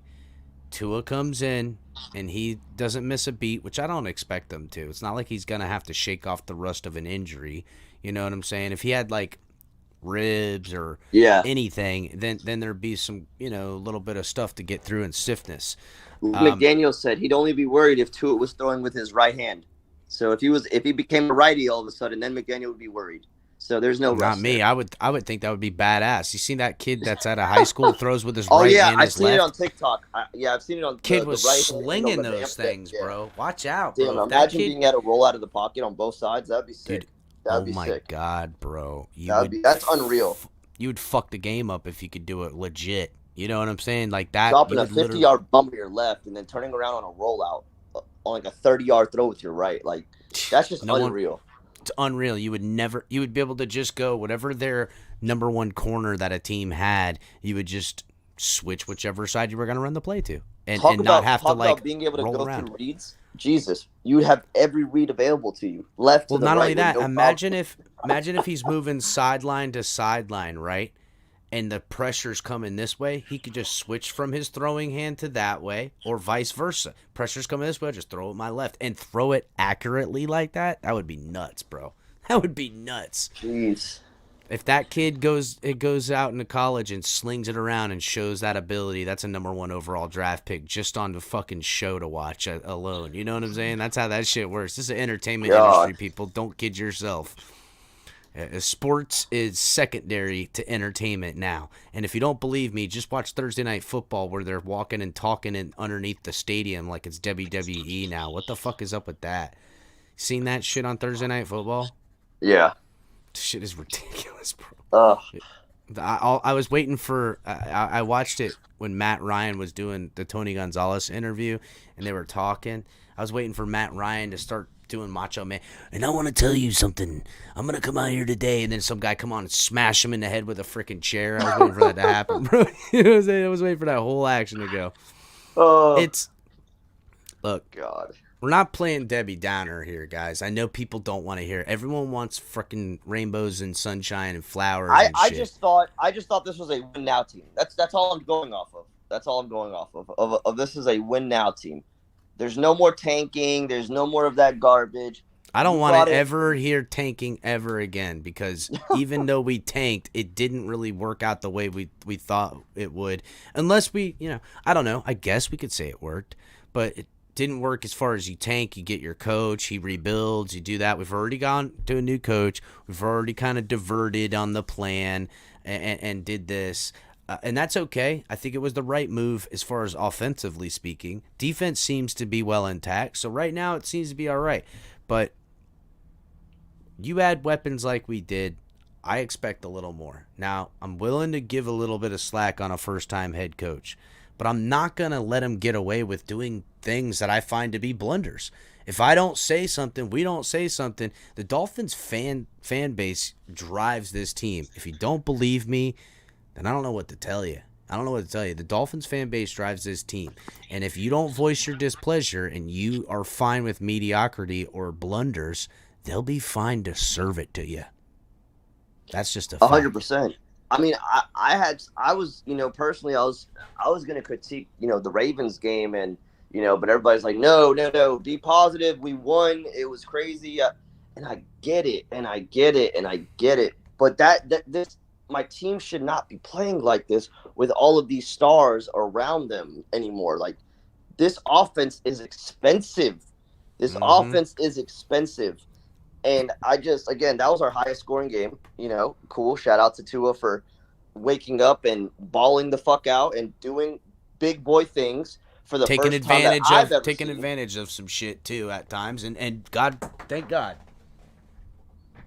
People beg to see, what does a almost elite Tua look like? Well, you saw it in the Ravens. This guy grew up hair and played with his fucking life. I mean, it was beautiful to see. You got a crazy win. You go to Buffalo. Buffalo comes to us. You play a solid game. You don't do anything stupid, and you keep us in the game. You do just enough, and the Bills just obviously just murdered time of possession. They were on the field the whole time. Shout out to the defense, of course. Without the defense, I hate to say it, but you know what would have happened without that defense, right? Well, I don't know. Every time the offense had the ball, they answered with points. So it's not like the offense I didn't think was gonna answer, because we saw super effectiveness with the offense that game. We really did. But I know what you're saying, that we did. We find ourselves in a shootout. when we gave the Buffalo Bills that much time. That's what scared me. Me too. I was like, oh boy, oh boy. So Barry says 3-3 is much better than the last 3 years. We need a healthy QB. Hopefully Tua gives us that. He's shown he can make this offense work best. That ain't no fucking lie. He is definitely shown that he is the guy that makes this offense work best at this point. There is something to say as far as injury with the O-line goes and everything like that. But listen, I just don't want Tua to succumb to more injuries because of the woes on offense. And we got to call this stuff out. This is the context. It's only, it's not even halfway through the season, not even close. We got a ways to go to even get to halfway through the season. We got the bye week later in the year. Things can be adjusted, but I'd rather be taking games off in the last week or two because we won so many early on and seeding doesn't change, whether it's a AFC East champs, which God willing, that's what it'll be, or if it's just a wild card seeding. I would rather take a game off then to rest guys up for a playoff push rather than trying and fighting my damnedest the last 2 weeks to get in the playoffs or keep our seeding and stuff like that. It's just tactics to me. That's exactly. No, you're 100% right. And I mean, sometimes I'm a little too picky with things, but I don't mind the playoffs. I want it to be deserved. Like, we go in there not because we were lucky, but because we deserved to be in the playoffs, and not to go out in the first round and get our asses walked and just celebrate because we got to Spoken the like a playoffs. real Dolphins fan, Jay. Spoken like a real Dolphins fan, bro. Because like we've said we want playoffs the last couple of years, and when we get there, all we do is get a bigger stage to get embarrassed on, and we ain't cool with that. You know what I'm saying? We wanna. I remember Dan Marino. I remember watching those games. I remember going to them. I remember even after Dan Marino when the defense was lighting on fire when we had Jay Fiedler, and still we were a competitive football team. There was never a team or a week that I didn't walk into and feel like we could win. And after what Tua and this offense did the first 3 weeks, and I look at this football team on paper and what they've executed, I don't think there's a team that when we're doing it right, we can't win against. And let's be real. The defense has had a good game. The offense has had a good game. Special teams hasn't had any good games. But this team, when it fires on all cylinders, and we haven't seen that yet. We're 3-3, and we haven't fired on all cylinders as a full football team. They need to figure out how to do that. Play complementary football and win as a football team on all three phases. And Say that again. What's the T word you used? It's team. Team. That's catchy. That's catchy. You know, I'm going to tell you a surprising statistic that's going to blow your mind right now. With Jalen Waddle and Tyreek Hill both back there returning punts, do you know how many punting yards we have, return yards, up to this point? Does anyone in chat know how many punt return yards the Dolphins have right now? I want to know in chat. Does anybody know? Lagerhop says 8. You're not far off. I was about to say it seems that's pretty close.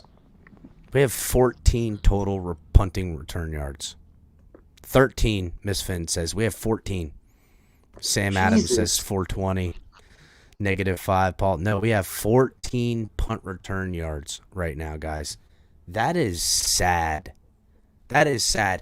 Especially for me, and I was one of the people that were like, I want to see Tyreek Hill return punts. And I was doing it a little bit of poking, but I do in certain situations. And shit, when we saw friggin' Noah Igbenogany muff one, you know what I'm saying?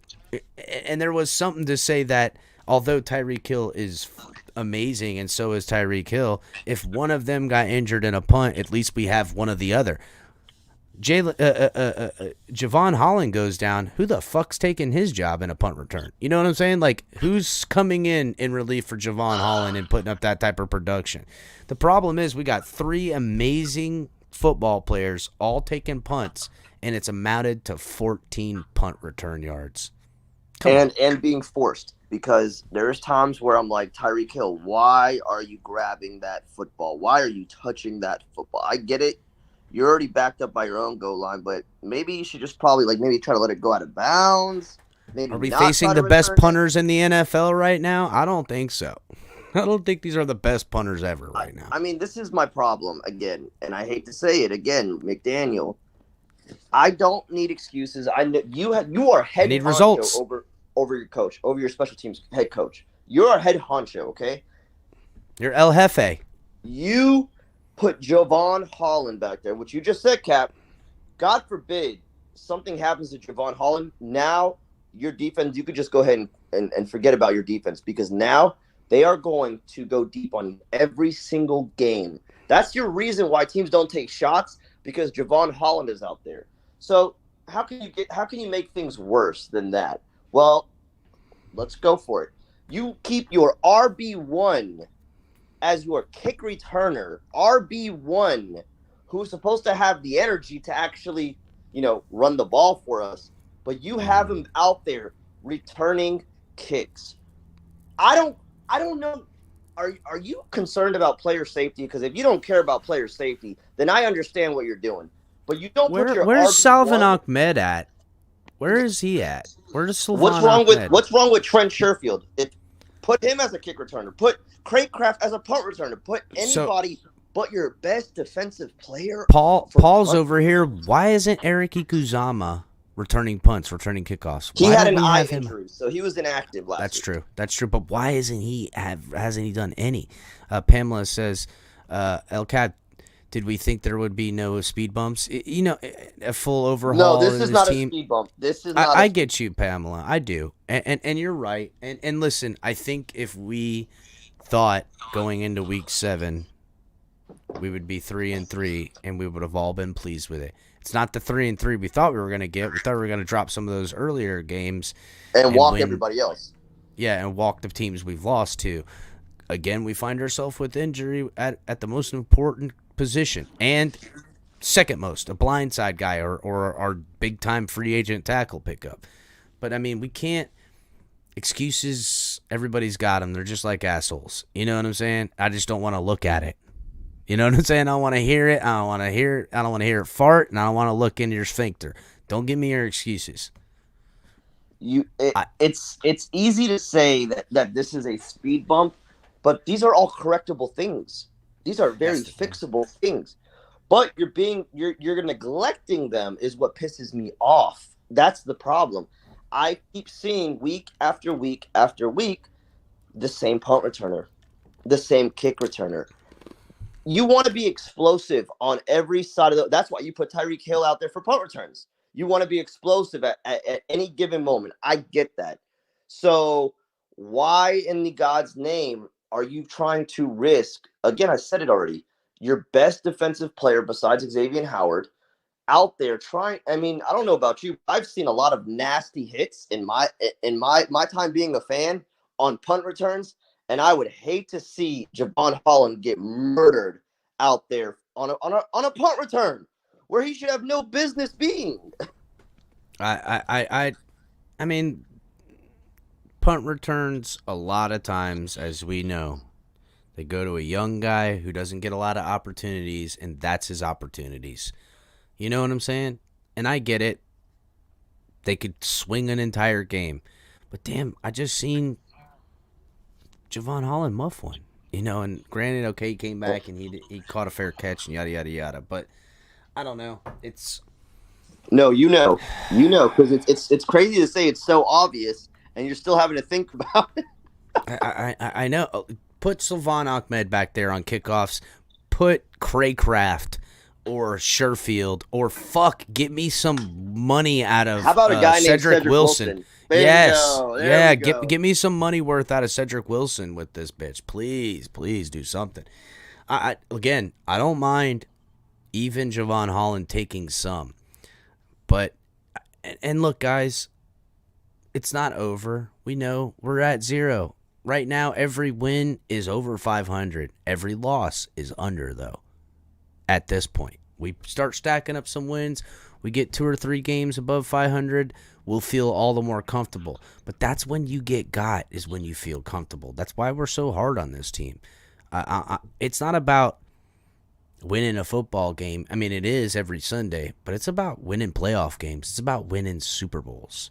It's about winning championships. It's about my kids, my son that's 10, and my daughter who's 12, who don't give a damn about football.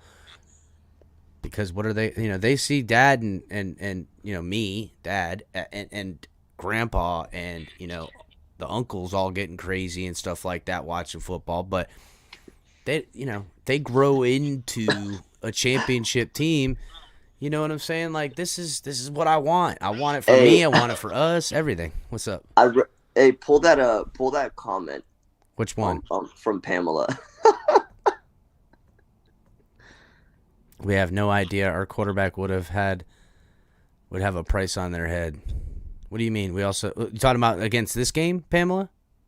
I can guarantee he's got a price on his head coming up. I think she's going with. I'm gonna just go ahead with maybe she's thinking that defenses are out there to get us, but I'm gonna tell you that I think this week we're going against Flores. We're going against the Steelers. It's very simple though, Cap. All you did was there was no price to put on anyone's head. Your offensive line gave the keys to the defense and said you can come in anytime you'd like. It's an open stay over here. We got Teddy for you. We got a guy named Tua for you. We got a guy named Skyler for you. They're back here, and you can do whatever you please. And it's very easy when you give somebody the keys to your house. They own that motherfucker now. And that's exactly what happened to these quarterbacks. Sauce Gardner, that man came in beautifully untouched. Bro, Teddy should have seen him cheating inside, bro. I seen him from my fucking backyard. And not one watching adjustment. And not one adjustment. No. He didn't see him till he hit him, bro. He never saw the guy. Never looked that way. What the hell kind of fucking seasoned veteran is that? What was crazy is, like, you're a right-handed quarterback, and it seemed like you were putting all your attention on the left side. Like, if it was a play action, you should have spun around, which we talked about. The whole spinner Rooney, you should have spun around a lot faster than what you were. You were by your own. You were by your goal line, and you're playing like you're at the 50. Like, I know, he's sitting back there like he's gonna have time. Like they're not gonna try to blue you and get the safety right now. Like, what the fuck? Have some fucking awareness, bro. The Dolphins. Is that a new phrase? This is Michael K. He's a Bills fan, but he also chooses whatever team against the Dolphins. Comes around here a lot. He was MVP. Now the Dolphins. Listen, Tua. You should probably tell him who the number one QBR quarterback is. That's what I'm. Thank you, bro. He's still number one QBR in the NFL. That's crazy, right? After missing 3 games, and he still sits the top after missing 2.5 games, 3 games, whatever the hell it is, of most categories in yards, completion percentage. Obviously, QBR he's still number one. And if he was actually here, he would probably.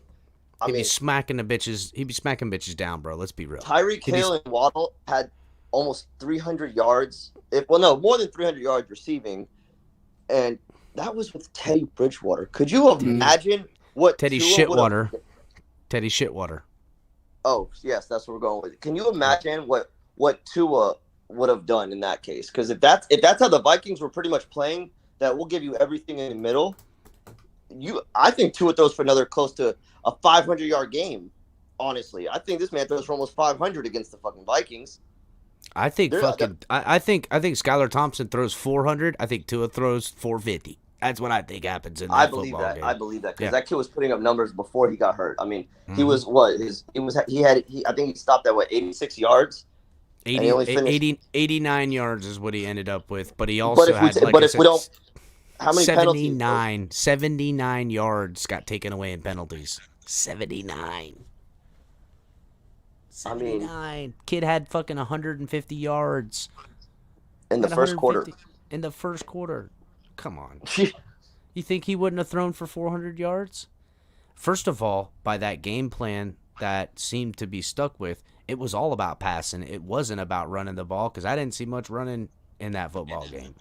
And that was, hey, you know what? Skylar Thompson going to sling this rock. Problem is, it wasn't Skylar Thompson out there. It was Teddy Shitwater.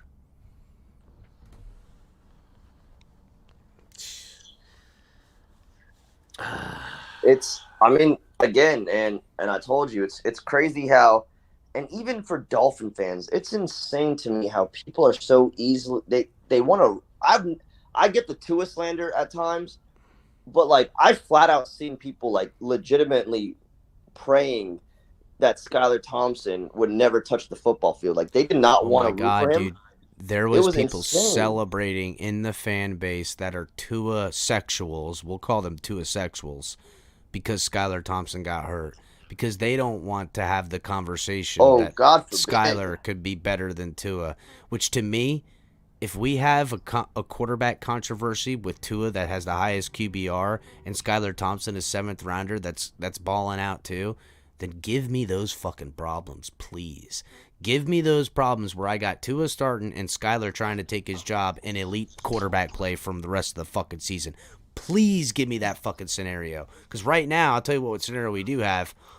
4 quarterbacks go down in 4 straight games where 2 get injured. Well, actually, no, 3. All 3 of our quarterbacks get injured. Concussion, and hurt hand. I mean, damn, dude, that is not the scenario I want. Von Joe, you can't imagine it. You can't fucking imagine it because Tua wasn't fucking there. Fuck that whole Tua would have did it.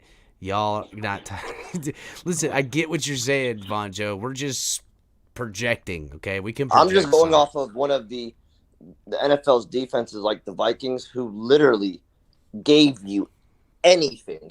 You could have done anything on that Minnesota defense.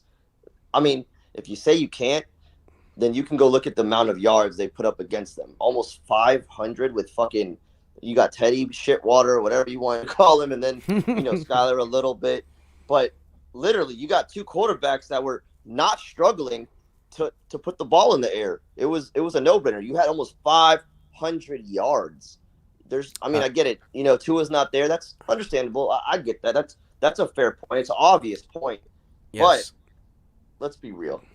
Let's be real. I don't want to be one of those guys that say it because it's been said too many times. But I personally think this team is undefeated if Tua doesn't go down. If he plays all these games, we lose a game. Honestly. Yeah, maybe we lose one of the last three, but I don't think we lose all three of them. That's for sure. You might be 5-1 right now. That's what I could imagine. Maybe 5. That's what I can imagine if Tua didn't take that concussion. Are you asking draft Islanders offensive line? Are you talking about like Samoans? Is that what you're saying? Because give me some Samoan, tough son of a bitch, fucking O-line guys. I agree with you, Billy. Find me some sumo wrestlers, bro. Fuck it. That too, fucking right. Call up that dude that's got all the sumo wrestlers for the WWE. He's got that whole thing out there in Hawaii that he trains sumo wrestlers and shit. Roman Reigns? Yes, they got that fucking thing out there. They do wrestling for the WWE, and they also have it for sumo wrestling. They take that shit serious. Pamela, I remember you were getting destroyed, just like the rest of us that were standing up for Skylar Thompson, saying he was going to be great, by people saying Teddy's the veteran, blah, blah, blah, blah, blah. And it's clear now. Anyone who is saying that Teddy is better and greater than Skylar is wrong. Now, I get it. To the same thing that Von Joe said earlier, that hey, you can't project him to be better because he got injured. But I mean, don't tell me what I can and can't do. How about that? You know what I'm saying? And the Tua sexuals, which Sam Adams says call them Tua perverts. The Tua sexuals name, I didn't coin that phrase. I won't claim it. Master at work. He did that. You guys know who he is. If you don't, he has a Patriots channel. He does the AFC Roundtable with TD, Finn's Talk. Shout out TD. I'm going to have TD on Friday. It's going to be a good show at 8. But yeah, Tua sexuals, because to me, it's an obsession. It's a love. And listen, you can love your quarterback, but that is not love. That's loving your quarterback over anything and everything to do with the football team, no matter what. You don't even want a guy in his position as the backup to have success because of your fear for your boo. That is some bullshit. That's a Tua sexual, bro. That is fucked up. You would rather this team falter and fire every coach and every player and only do what Tua needs for success in this team, and that's just not fair. And Von Joe, El Cap, I've been hearing that shit for the last 3 weeks. Fuck all that. Listen, you ain't been hearing that around here, Von Joe. Okay, you haven't. We're only projecting just slight. You can hear it a lot in other places. I'm not pointing fingers, and you do. Around here, I will point the finger of blame where it needs to be pointed, and even at myself at times when I am to blame for whatever it is we're talking about. But you don't. You know what time it is. We don't give Tua no flowers for no reason. But I will say that uninjured, I would expect better out of this football team. Well, first of all, I expected better out of the football team when he wasn't around. The fact of the matter is that this football team has struggled mightily without him. And then now I wonder about my head coach. Is between having Tyreek Hill, a legit game-changing weapon, having that, and Tua taking his third-year leap, throwing accurately, being one of the best quarterbacks as far as accuracy and QBR going, are these things carrying the water for Mike McDaniel? I don't know. Now, again, it's too early to tell, and I'm not trying to fucking diss the guy. He struggled as the team has struggled with injury. But a genius would figure out a genius way to overcome, not a way to kind of look ridiculous at times with 2-point conversions. In the Jets game, how many fucking weird trick plays did we see? That is ill-preparedness. The penalties alone, and I just went through them earlier. Yesterday we had 10 penalties for 97 yards. The week before that we had 11 for 102. That is one shy of 200 yards in penalties. That is more than rushing yards we've had. That is bullshit. That is not sound coaching. And I got to put the finger of blame. Now everybody could say, oh, you can give all the reasons, whatever. I'm sorry. I'm going to just fucking call it out what it is. It's embarrassing. It's not good coaching, and they got to get it cleaned up. Can they? Yes. Will they? Probably and hopefully. If they don't, then I will bitch continuously. I mean, what am I doing here? You're doing what, in just my perspective, my opinion, and the same thing I do is listen, winning is fun, but even when you win, there's still adjustments to be made. There's things that you need to work on. You want to get better. You're not just happy that you're 3-0 and let's just no, keep progressing. Next man up. Keep the game plan alive. Stop changing the game plan. Yeah, you don't have your starters anymore, but still, you're confusing your players. You keep changing the fucking playbook. Your defense keeps. Listen, we looked great on that defensive line when the Dolphins were playing man in the beginning, letting those defensive ends get after it because we were playing man. Kirk Cousins had to actually hesitate and wait to throw the ball because the guys were putting their bodies on the line. Again, my thing is this. Why change the defensive scheme? Why? Because Nick Needham goes down? Who cares? Keep the same Noah showed that he can play good press man. He showed he could do pretty decent. Noah's done that in college. That's right. What Noah was good at. That's right. So why are you running away from that play? Why are you running away from the scheme again? And now guess what happens? Now you start opening up the Vikings. Now you have another back-to-back, disregard last week, but Xavier Howard giving up a big play. I'm not saying he didn't play great the whole game, but it's the big plays that matter at certain times. You know what I'm saying? And he's let it happen, 3 out of 4 weeks? A big play. Bateman got him. Buddy from the Bengals got him. Justin Jefferson got him. Higgins, yeah. But he has been nursing an injury, and guess what? Facts. Who do we have coming in relief for him? You know what I'm saying? We're asking him the same thing we're asking Tyreek to do. Play every snap and play as elite as you can. And eventually that's gonna show the wear and tear at times. That's why I'm really worried about things this early on. Where are we gonna end up 4 weeks from now? Wooback, when I say Tua sexual, that don't mean you, obviously. I know how you feel, Wooback. You don't have to explain yourself to me.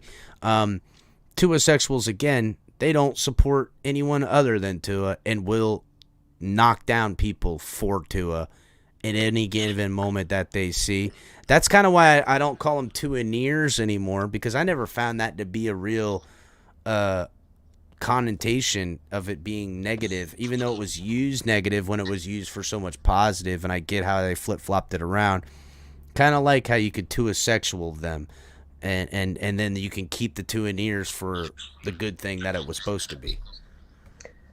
I mean, I talked about this too, and I mean, it's just, to me, it's disgusting to see fans wanting to, and you've probably seen it too, people selling their tickets, telling them that I am not going to this Dolphins game to have Skylar at quarterback. I'm selling my tickets. You call yourself a Dolphin fan, and you're out there saying that you're not going to go to a game. I've seen people say this is my first Dolphins game, and I have to witness Skylar Thompson. I should get my money back. Wow, dude. Wow. You call yourself a Dolphins fan. You're a supporter of the team. What do you think Tua would say to somebody? What do you think Tua would say to somebody that was like that? Like Tua himself, for all these people that love him so much, what do you think he would think? Because to me, if Skylar Thompson won that football game, it would be Skylar Thompson's the happiest, and in a close second, it'd be Tua. In a close second, Tua would be just as happy as Skylar, and just as happy as a football team that we would be sitting 4-2 right now, rather than 3-3. What the fuck are we talking about here? This is insane to me. This is insane to me that people even think that way. It's ugly. It And does. it's It not doesn't fair. make sense. And you know what? Again, I know it's going to make a lot of people mad, but there's a possibility that you might see Skylar Thompson as QB1 one of these days. And that, don't blame me. Blame your head coach for consistently talking about Skylar Thompson. Don't blame me. But that's I'll what tell he's you making what it we'll seem like. blame. There's a plan We'll for blame the Skylar in head place. coach for the offensive line woes after all the talk of fixing the offensive line and offensive blocking and scheme. I will blame the coach because to me that happens if Tua fails. And from what I've seen from Tua this year, he only fails if he gets injured. And he's going to get injured if they don't fix this motherfucking O-line. You And have that's a so fucking many problem. inside guys that work for ESPN. They work for the NFL. They do stories all the time. And now they're back on the train of saying this is Tua's make it or break it year. Again, now at first we tucked that away because we saw how Tua was playing. But then reality hit us again. Boom. This is what you get sometimes. And it's not Tua's fault. It's not. No. Injuries happen. It's not his fault. It's not even an injury; it's a concussion. You know what I'm saying? Injuries, you can kind of blame. It's kind of his fault holding the ball too long, but a concussion is just. First of all, it's a rare thing. It's a lot of, you know what I'm saying? In that rarity, as far as in the NFL, not so rare. I actually got some questions about these new helmets. It seems like a lot more guys are getting shook up with these new helmets. I think they're too heavy. I think the padding's too dense. I think they're putting too much stuff on there. Something to be, and you know what else too? My guy Ali, who does the Saturday night show, he goes, "What about the turf? A lot of these guys are playing on this turf now, and they're getting injured on that turf. You know, not just with turf toe or injuries and ankles, but like, is it too hard? You know, landing on it with those helmets. There's some science that needs to be done here for sure. There's some definite science that needs to be done." So I was reading the comments again, and somebody tweeted, "Not in Miami. After this season, Ross will get us another quarterback." Okay, so I like that statement. And again, I don't believe that statement because I hate to tell people again, I could be wrong, but I think McDaniel might want to see Skylar become this QB1 if Tua goes down again. If Tua goes down again, I think Ross is going to wash his hands. He's not going to pay Tua. And they're like you said, El Cap, you're going to start over. You're starting over, but who can't play with Tyreek Hill or Jalen Waddle? First of all, if we start over, just hypothetical, Tua succumbs to an injury, he's out 5 weeks. Ross pulls the plug on it. If that were to happen, McDaniel ain't the coach. He loses his job. That's probably what happens then. And then it'll be up to the next coach in whether they want to get a rookie, a veteran, and how do they want to move forward with Skylar. If it's a rookie, is it an open competition? You know, now if say some way somehow Mike McDaniel keeps his job and Skylar's still here, but Tua leaves, say that scenario lives, then I would say they would get a rookie and have it be an open competition with Skylar because of what we've heard from Mike McDaniel and Skylar. It's a real weird situation because there's only a few roads we can go down to, but they kind of splinter in how the scenario could write because we don't know.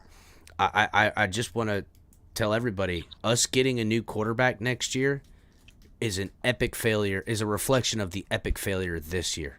That's what happens. Whether Tua, we're not rolling next year without Tua. It's because of the epic failure in some way or another, and it's probably with a new head coach. And not that I'm not prepared for that, because let's be real, I'm a Dolphins fan. I've seen this scenario right every 3 or 4 fucking years. This is where we're at. New coach, new quarterback, new coach, new quarterback. This coach is coming in. I can fix the quarterback. This coach is coming in. I never wanted this quarterback. Get me the one I want. God, dude, if I got to fucking live through this time portal of fucking repetitiveness, I don't know what I'm going to do. But is what it is. The question and that's then the becomes, thing, though. Like you don't. Again, with the same comment to an extent, you don't. Ross is not going to start a rookie quarterback. He's going to go out and get somebody. Well, Skylar Thompson's not a rookie next year. So that's one. That's one. Two, I'm going to just throw it out there. You're not getting Lamar Jackson to Miami. You can get that out of your head. The Miami Dolphins are not. I mean, as much as I get it. They try to go for Tom Brady, yada yada yada, Deshaun Watson, but this is a different scenario now. You brought in Tyreek Hill. You brought in Armstead. Money don't fly like some people think.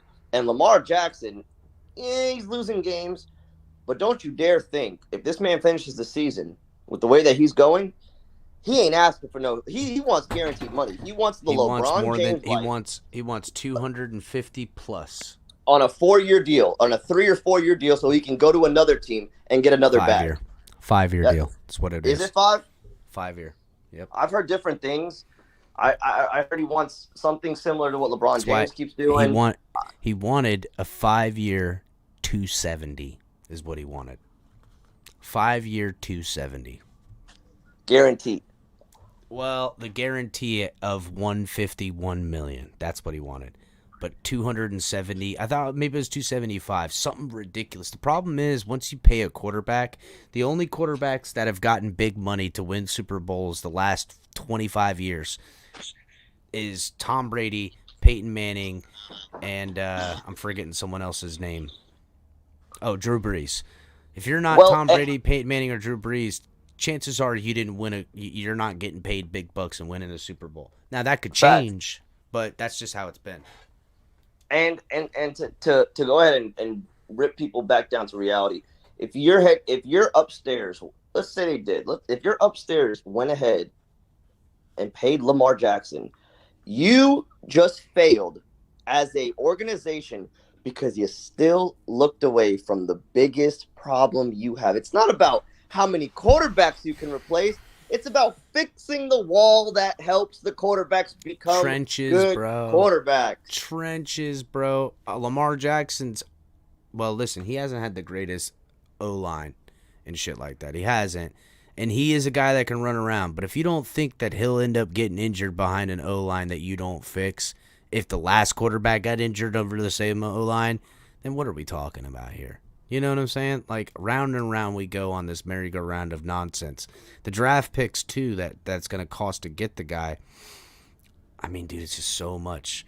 Real quick, guys, we're at the 2-hour mark. Hit the like button if you haven't. If you're watching on Facebook, Twitch, and Twitter, subscribe over here on YouTube. Find us here at the Fins Tailgate on YouTube.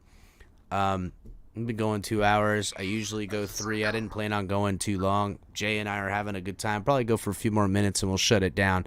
Let's get back to this. Lamar Jackson. That's horrible. That's horrible to think like if you think. How are you going to fix an O-line with no money? I mean, that's what I'm saying. Like, it sounds fun to play. You can't draft them. It's going to cost you all your draft picks. So unless you get lucky on some 7th rounders or some free agent guys, you're not going to have those draft picks either. I mean, and on top of that, I mean, even if you go into the draft, I think you have 7 picks this year. Again, something around 7 or 8. I mean, I think you got 1 first round, you got 2 second rounders. I mean, 2 thirds. My problem is I don't trust Chris Greer drafting because you know what Chris Greer needs to draft in the first round? Defensive line guys. He's done okay with that. Don't draft anything else in the first round. And honestly, I don't know. This is why now we get into the Chris Greer head game. That's why I think that if there is movement of some sort next year for a quarterback, and we're talking Lamar, we're talking whatever, it'll all depend on where that first-round draft pick from San Francisco is and what kind of rookie quarterbacks and da-da-da-da. But even the quarterback market Christian Wilkins is worth, not even insane. Christian Wilkins is worth at least a first, and who knows what it'll be worth come the end of the year, especially if we get in the playoffs and he makes noise on a big stage. I expect Christian Wilkins on prime time in a contract year this weekend to show the fuck out. It is big dollars he's got riding on this. He goes to another team, he's getting $100+ million. That's just a fact. That's what those guys get now. He stays on this team, maybe we'll get lucky with a sweetheart deal. But I don't think so. But honestly, and again, what makes this scarier is Lord, you have Chris Greer, you have failed this organization so bad that if you do end up having no choice, that you don't want to re-sign Christian Wilkins for whatever reason it might be, because Chris Greer can be a kind of a pain in the ass when it comes to actually giving guys, a decent contract. I know he got away with the Ogba thing, but let's be real, Ogba probably would have took anything because the man is not fucking elite. The man is not great. So he would have Bro, just, Ogba is I think the not Dolphins fucked living up by up to signing the him like money. that. Listen, I thought it was good money. Right now, it looks like bad money. 100%. 100%. The guy has one sack. At least, yeah, I think he has one sack. One. It looked so good. It looked And like you realize you lose any pieces to this defense. I mean, you have fucked up so bad that you can't even afford to lose anybody now. Like, you got to figure something out because you can't just. I mean, again, I don't know if you can draft guys that can just come in and boom, just be great. I mean, we got lucky with Javon Holland and stuff like that, but like, it's rare. rare. It's rare to get a guy in the first round and he's good. I'll tell you where we've had some varying good success is skill positions high up in the draft and then line guys lower in the draft. We've had varying successes going with that kind of thing. To me, it's a numbers game. There's just as many hits as there are misses. And if they're looking to retool the offensive line, it's going to come with trading some guys. That's just how it's going to go. And those guys that are coming to mind are Christian Wilkins, Mike Gesicki. I know a lot of people say get rid of Baker, but Baker, if you get rid of Baker, you not only get rid of a guy, but now you've created another hole. Another one. That's right. You've created another hole. Now I get it. The linebackers already have a little bit of a hole kind of in it now as far as a guy we all feel is great. But watch how bad our linebacker situation is if Baker ain't out there. Now you have to take whatever you've given away and you got to get probably two linebackers rather than maybe one in the middle rounds. You know what I'm saying? So it's a fine line. And I'm not saying defensive line is going to not hurt without Christian Wilkins, but it's not like you can't re-sign Zach Sealer if you trade him. It's not like you don't already have Raekwon Davis, who might take a big year leap next year, that you have, still young and can pay in the future. There's not like you can't draft a defensive lineman with whatever first-round pick you've gotten rid of for Christian Wilkins and get lucky enough to find someone that's good. You know what I'm saying? So there's weird angles. You don't create another hole to then you don't go, hey, I'm going to get rid of this defensive tackle to fix my offensive line. Well, then you don't have any defensive tackle. You know what I'm saying? It's a hard game. This is the hard thing about the NFL. You know what makes it hard, Cap? What makes it hard, Cap, is the fact that there is no depth. That's why it makes everything harder, because there is no depth at anything except for wide receivers. That's about it. Well, remember last year we had zero depth at wide receiver. And look, last year our wide receiver room was so piss poor. It was one of the biggest reasons this team failed last year. Well, they fixed the shit out of that. Now we got guys like Eric Ikuzama, who we'd all love to see get out there, can't even get on the motherfucking 53. So, to me, if there's one issue to fix, I'm pretty sure Chris Greer can fix it. If there's two, maybe he can fix both. If there's four, nobody can fix 3 or 4 issues like that. It's just hard to do. So if we're looking at a quarterback to get, then you're not fixing whatever issue. You get rid of Christian Wilkins to help you get a quarterback, you're going to have a hole in your defensive line as far as where Christian Wilkins was. It just is what it is. But you might get lucky in Raekwon Davis stepping in to fill that. You have somebody there. You have Zach Sealer. You can re-sign him. You can maybe get lucky. We found Zach Sealer, defensive line guys on the waiver wire, as well as cornerbacks on free agents and out there. They've done pretty good. It's the O-line that is the biggest problem with our scouting department, our GM. That is huge. And then finding answers at our quarterback, which I feel like we have. I don't even want to have this discussion, honestly, because hopefully we don't have to worry about it. Hopefully we're keeping Tua and we're maybe trading Christian Wilkins and getting all his capital to then beef up this O-line so then now we can watch Tua come out in his 4th year, and by the trade deadline, we're freaking paying Tua a big-time contract, and we got this O-line that's sitting up here fortified to keep him standing tall in the pocket and just dicing bitches up. That would be the fucking win-win come next year. But let's get to where we're going now. We're going to the playoffs now. 100%. We got to make that shit happen today. Let's fix the shit now. I mean, you hit it right on the head, man. I mean, you honestly did. It's I'm going to be honest, and I hate to say it again, but if you don't have a cornerback signed tomorrow, you smash that fucking panic button, because how many cornerbacks are you going to go to with Pittsburgh coming in? And I mean, sure, you can tell me about the more inexperienced guys that are going to step foot on this football field. Now, they've played pretty decent. I know there's Noah. I don't trust Noah. Let's get that straight, though. I do not trust Noah just because he had one decent game.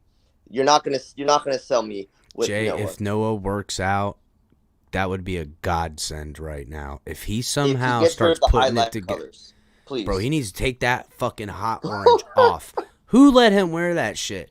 Who said Who said he could wear that? I don't think so, bro. I get it. You want your family to see you on TV and shit, but guess what? You're starting now, bro. Take that shit off. No more fucking about. Don't do that anymore, bro. Literally, might as well just wear a highlighter yellow jersey out there just so you can see who you are. I mean, what are we talking about here? This is insane.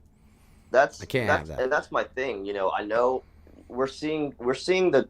It seems like Carolina's being very loud, and they're saying, you know, hey, call us. Let's work a deal with anybody.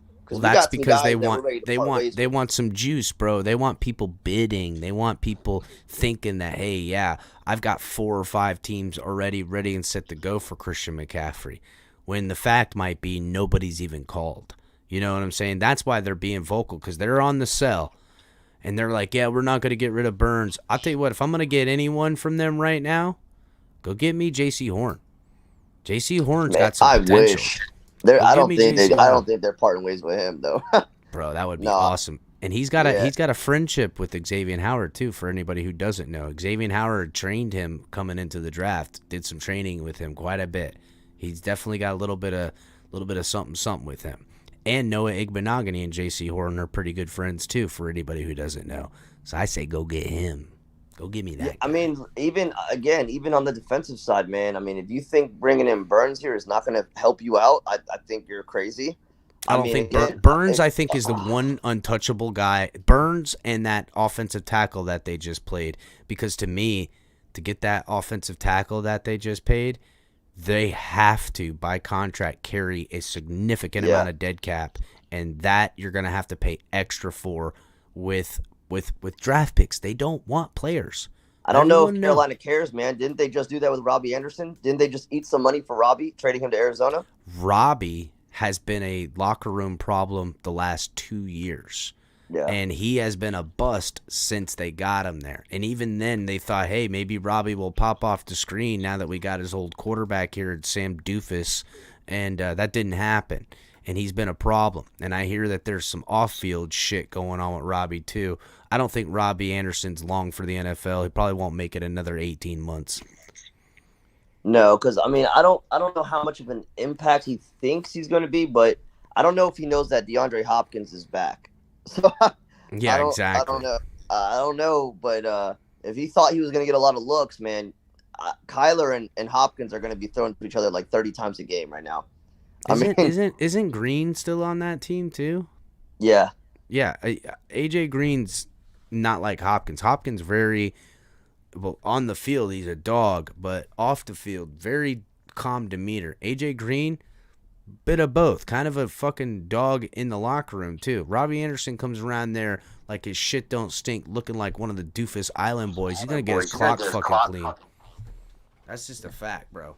That's just it's crazy. I'm watching. So Denver Broncos go down again to the Chargers, and then like the first title going into the post game is Tua ready for Miami. Everything is about the Dolphins, man. It's telling you, bro. Well, it's not just about it's about Tua, and that's the real. I'm telling you, superstar is different. It's kind of the influx in the fan base, which it's taken me some time to get used to as far as this, especially as a creator. Because you see it, you hear it, and stuff like that. But when you're doing something like this, and you host your spaces all the time, the bullets are flying with people defending Tua when no one was talking about him or even attacking the guy. They feel very sensitive about it. You've heard, as soon as you say that Skylar Thompson was doing good, the first thing is he's not Tua. He's not as good as Tua. Bro, we were talking. When did anybody bring up Tua to talk about? All week. You can't be happy to have a guy that's not named Tua for a second. Bro, all week in talking about Skylar getting ready and that Teddy was going to be the backup. Now, Coach is the one that told us this. You know what I'm saying?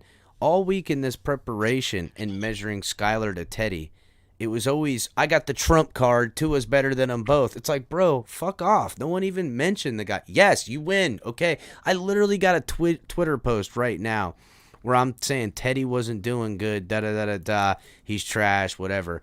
Then he's like, yeah, well, Greg Little this. And then he rebuts again with, look at PFF grades with Tua. Like, bro, I didn't say a fucking lick about him. You win, buddy. You're right. Take it away. Go ahead. I mean, damn, dude, just relax. I wanted to, like, it makes it so, as a Dolphins fan, it makes it so hard to just sort of be on, like, the Tua wagon sometimes, man. Like, it's like you want to like the kid, but all the outside noise makes you just, like, take your fan goggles off and just start critiquing him on everything. And then you're like, well, maybe he doesn't seem like that great of a quarterback. But then you want to be positive. But then you got people's in your mentions, you got people quoting you, and it's all about Tua 24/7. It's like, I can't even enjoy it. I can't even enjoy just watching the kid play, man. It's not fair, and you know what? It shows your Dolphin fandom. Now, you can be a Dolphin fan the last 5 years even, but you ain't been in the last 25 years. As myself, I've only been a fan of the Dolphins. I'm 30. I'll be 37 at the end of this year. I grew up in a family of nothing but Dolphins fans for my whole life. And so I have been packaged and resold this shit you're trying to tell me about Tua. So I'm not buying it anymore. Whether it's true or not, I'm still not buying it until I have, don't tell me what you're going to do, show me what you've done.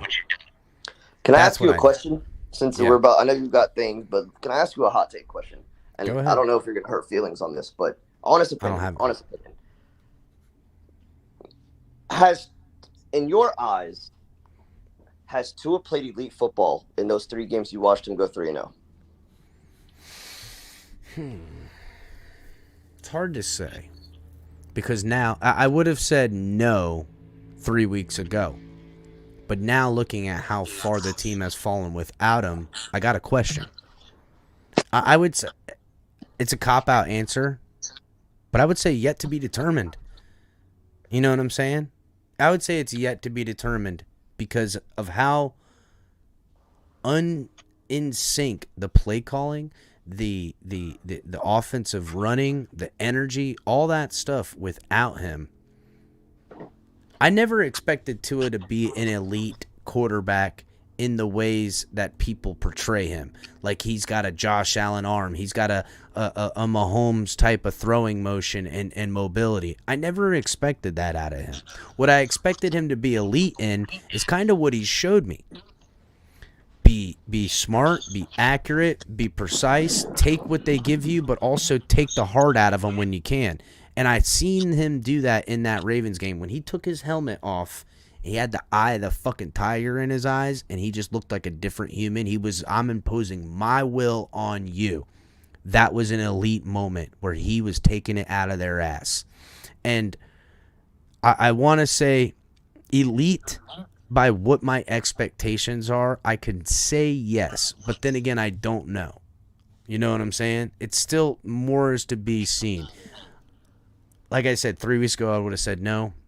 Looking at some elite type of playing and how bad we've played up to this point, I would say maybe yes. Probably leaning more towards yes. But not to the elite standards in which when I measure him to Dan Marino, you know what I'm saying? That's not the same guy, and I don't think we'll ever see an elite Tua look like an elite Dan Marino. And I think you answered it pretty solid. My thing was I was finally coming around to saying that Tua has now been playing great football and showing elite traits finally. And Definitely. kind of like what you said, what wowed me was the ball placement. The ball placement has wowed me. His accuracy has wowed me. We all knew he was accurate, but he was looking deadly Deadly. accurate. And then so I would say Tua, for fuck's sake, he goes down again. But before that, I would say he was playing great football and finally showing the elite traits that we all knew that Tua could be this guy. We've seen it at Alabama. You just needed to We go seen out there. little slivers of it Yeah. even early in his Dolphins career. We did little slivers at times, overwhelming. You know, I mean, in I know you're bad going to say the things. Cardinals game. The Cardinals game Well, was no, a I good don't even showing. think of the Cardinals game anymore, honestly, bro. I'm just thinking about drives and fourth quarter, how in games when he would come back and win the game, and well, not come back, but how he would show out in the fourth quarter to keep us with a victory. Yes, but it was hard to see with the defense and doing so much. So I For the it's first odd. time, and I'll say that too, for the first time, and being, I critique Tua just like I critique everybody else. I've said Scott Thompson doesn't throw the prettiest of balls, and I've critiqued Scott Thompson even though I like him.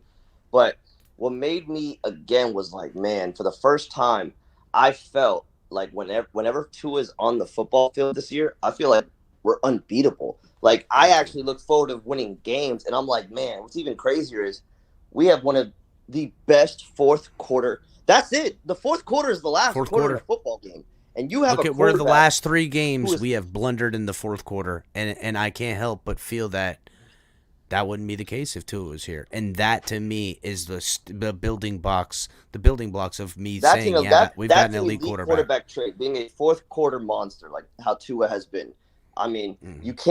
you can ask for more, but then we would just be being greedy. But to have a guy in the fourth quarter and you're like, man, I really trust Tua. You're Tua's going to sitting get there in this the shit fourth done. quarter. It's a tie game, and there's 15 minutes left with all three timeouts. I'm feeling like we gonna win, even if we're down 10 points.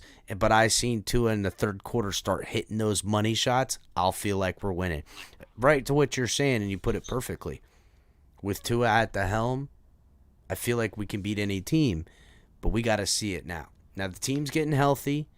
If Tua would have been in these three games and had the offensive line that I've seen out there doing what they were doing, not that I wish Tua was out there because I didn't want him taking those hits, but it would have been a better way for you and I to have this conversation and understand it a little bit more. Because if he was pulling out wins, throwing the team on his back, and doing what he's been doing in the fourth quarter, there'd be nobody but me and you both right now would be screaming, we have an elite quarterback. You know what I'm I saying? 100% agree. It's to be continued, and there is time. It's not over. And No, that's you the go thing. down. You have the easiest part of your stretch right now. Thank God you're back. You got the Steelers. All eyes on Tua, and I hate it, but it's all eyes on Tua versus Flores. Even though he's not the damn head coach, I don't know why. I get it. I know why, but Storylines, bro, because it's it's Disney. It's a Disney movie every week, and there's 17 of them written for 32 written for 17 weeks every week, bro. That's what it is. 18 weeks actually. That's so. what it Before you is. wrap it up, let me ask you one more thing. How do you see this?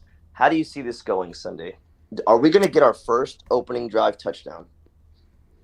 Yes, I think Tua comes out opening drive when he has the ball and scores a touchdown.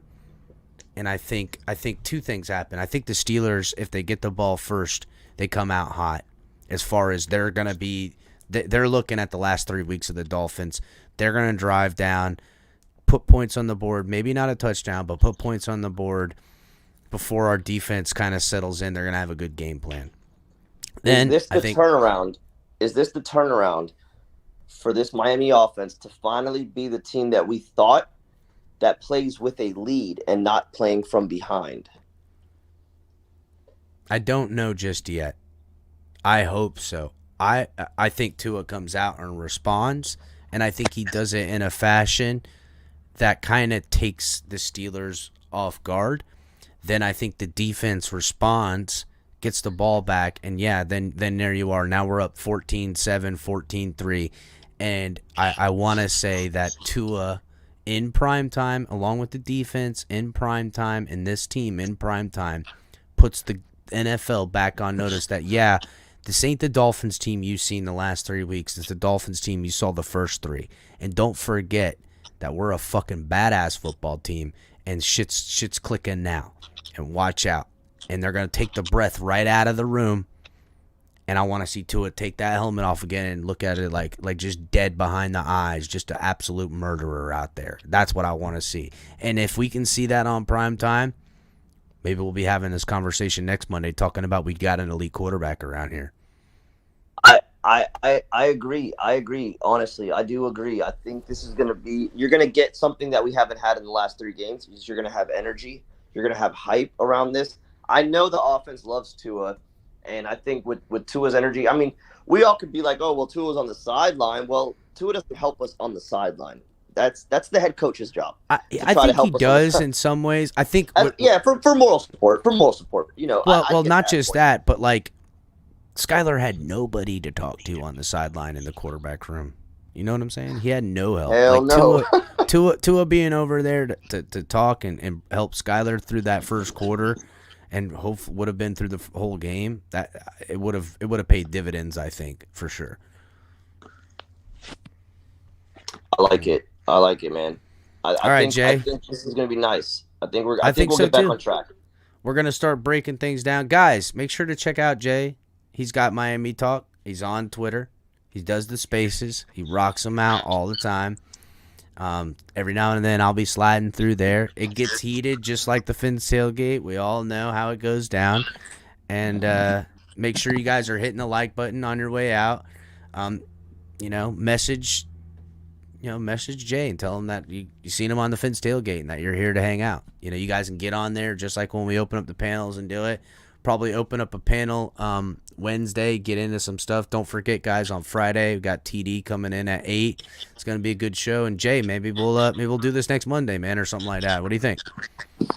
Listen, I'll check. I'll see what I got a weird schedule at times with work, but dude, I'll give you the heads up, and we could definitely cook 100%. Yeah, sounds good. All right, buddy. Flying today. It moved quick, bro. It moved quick. It just flowed along real good. All right, guys, hit the like button. Fins up. We'll see you guys later.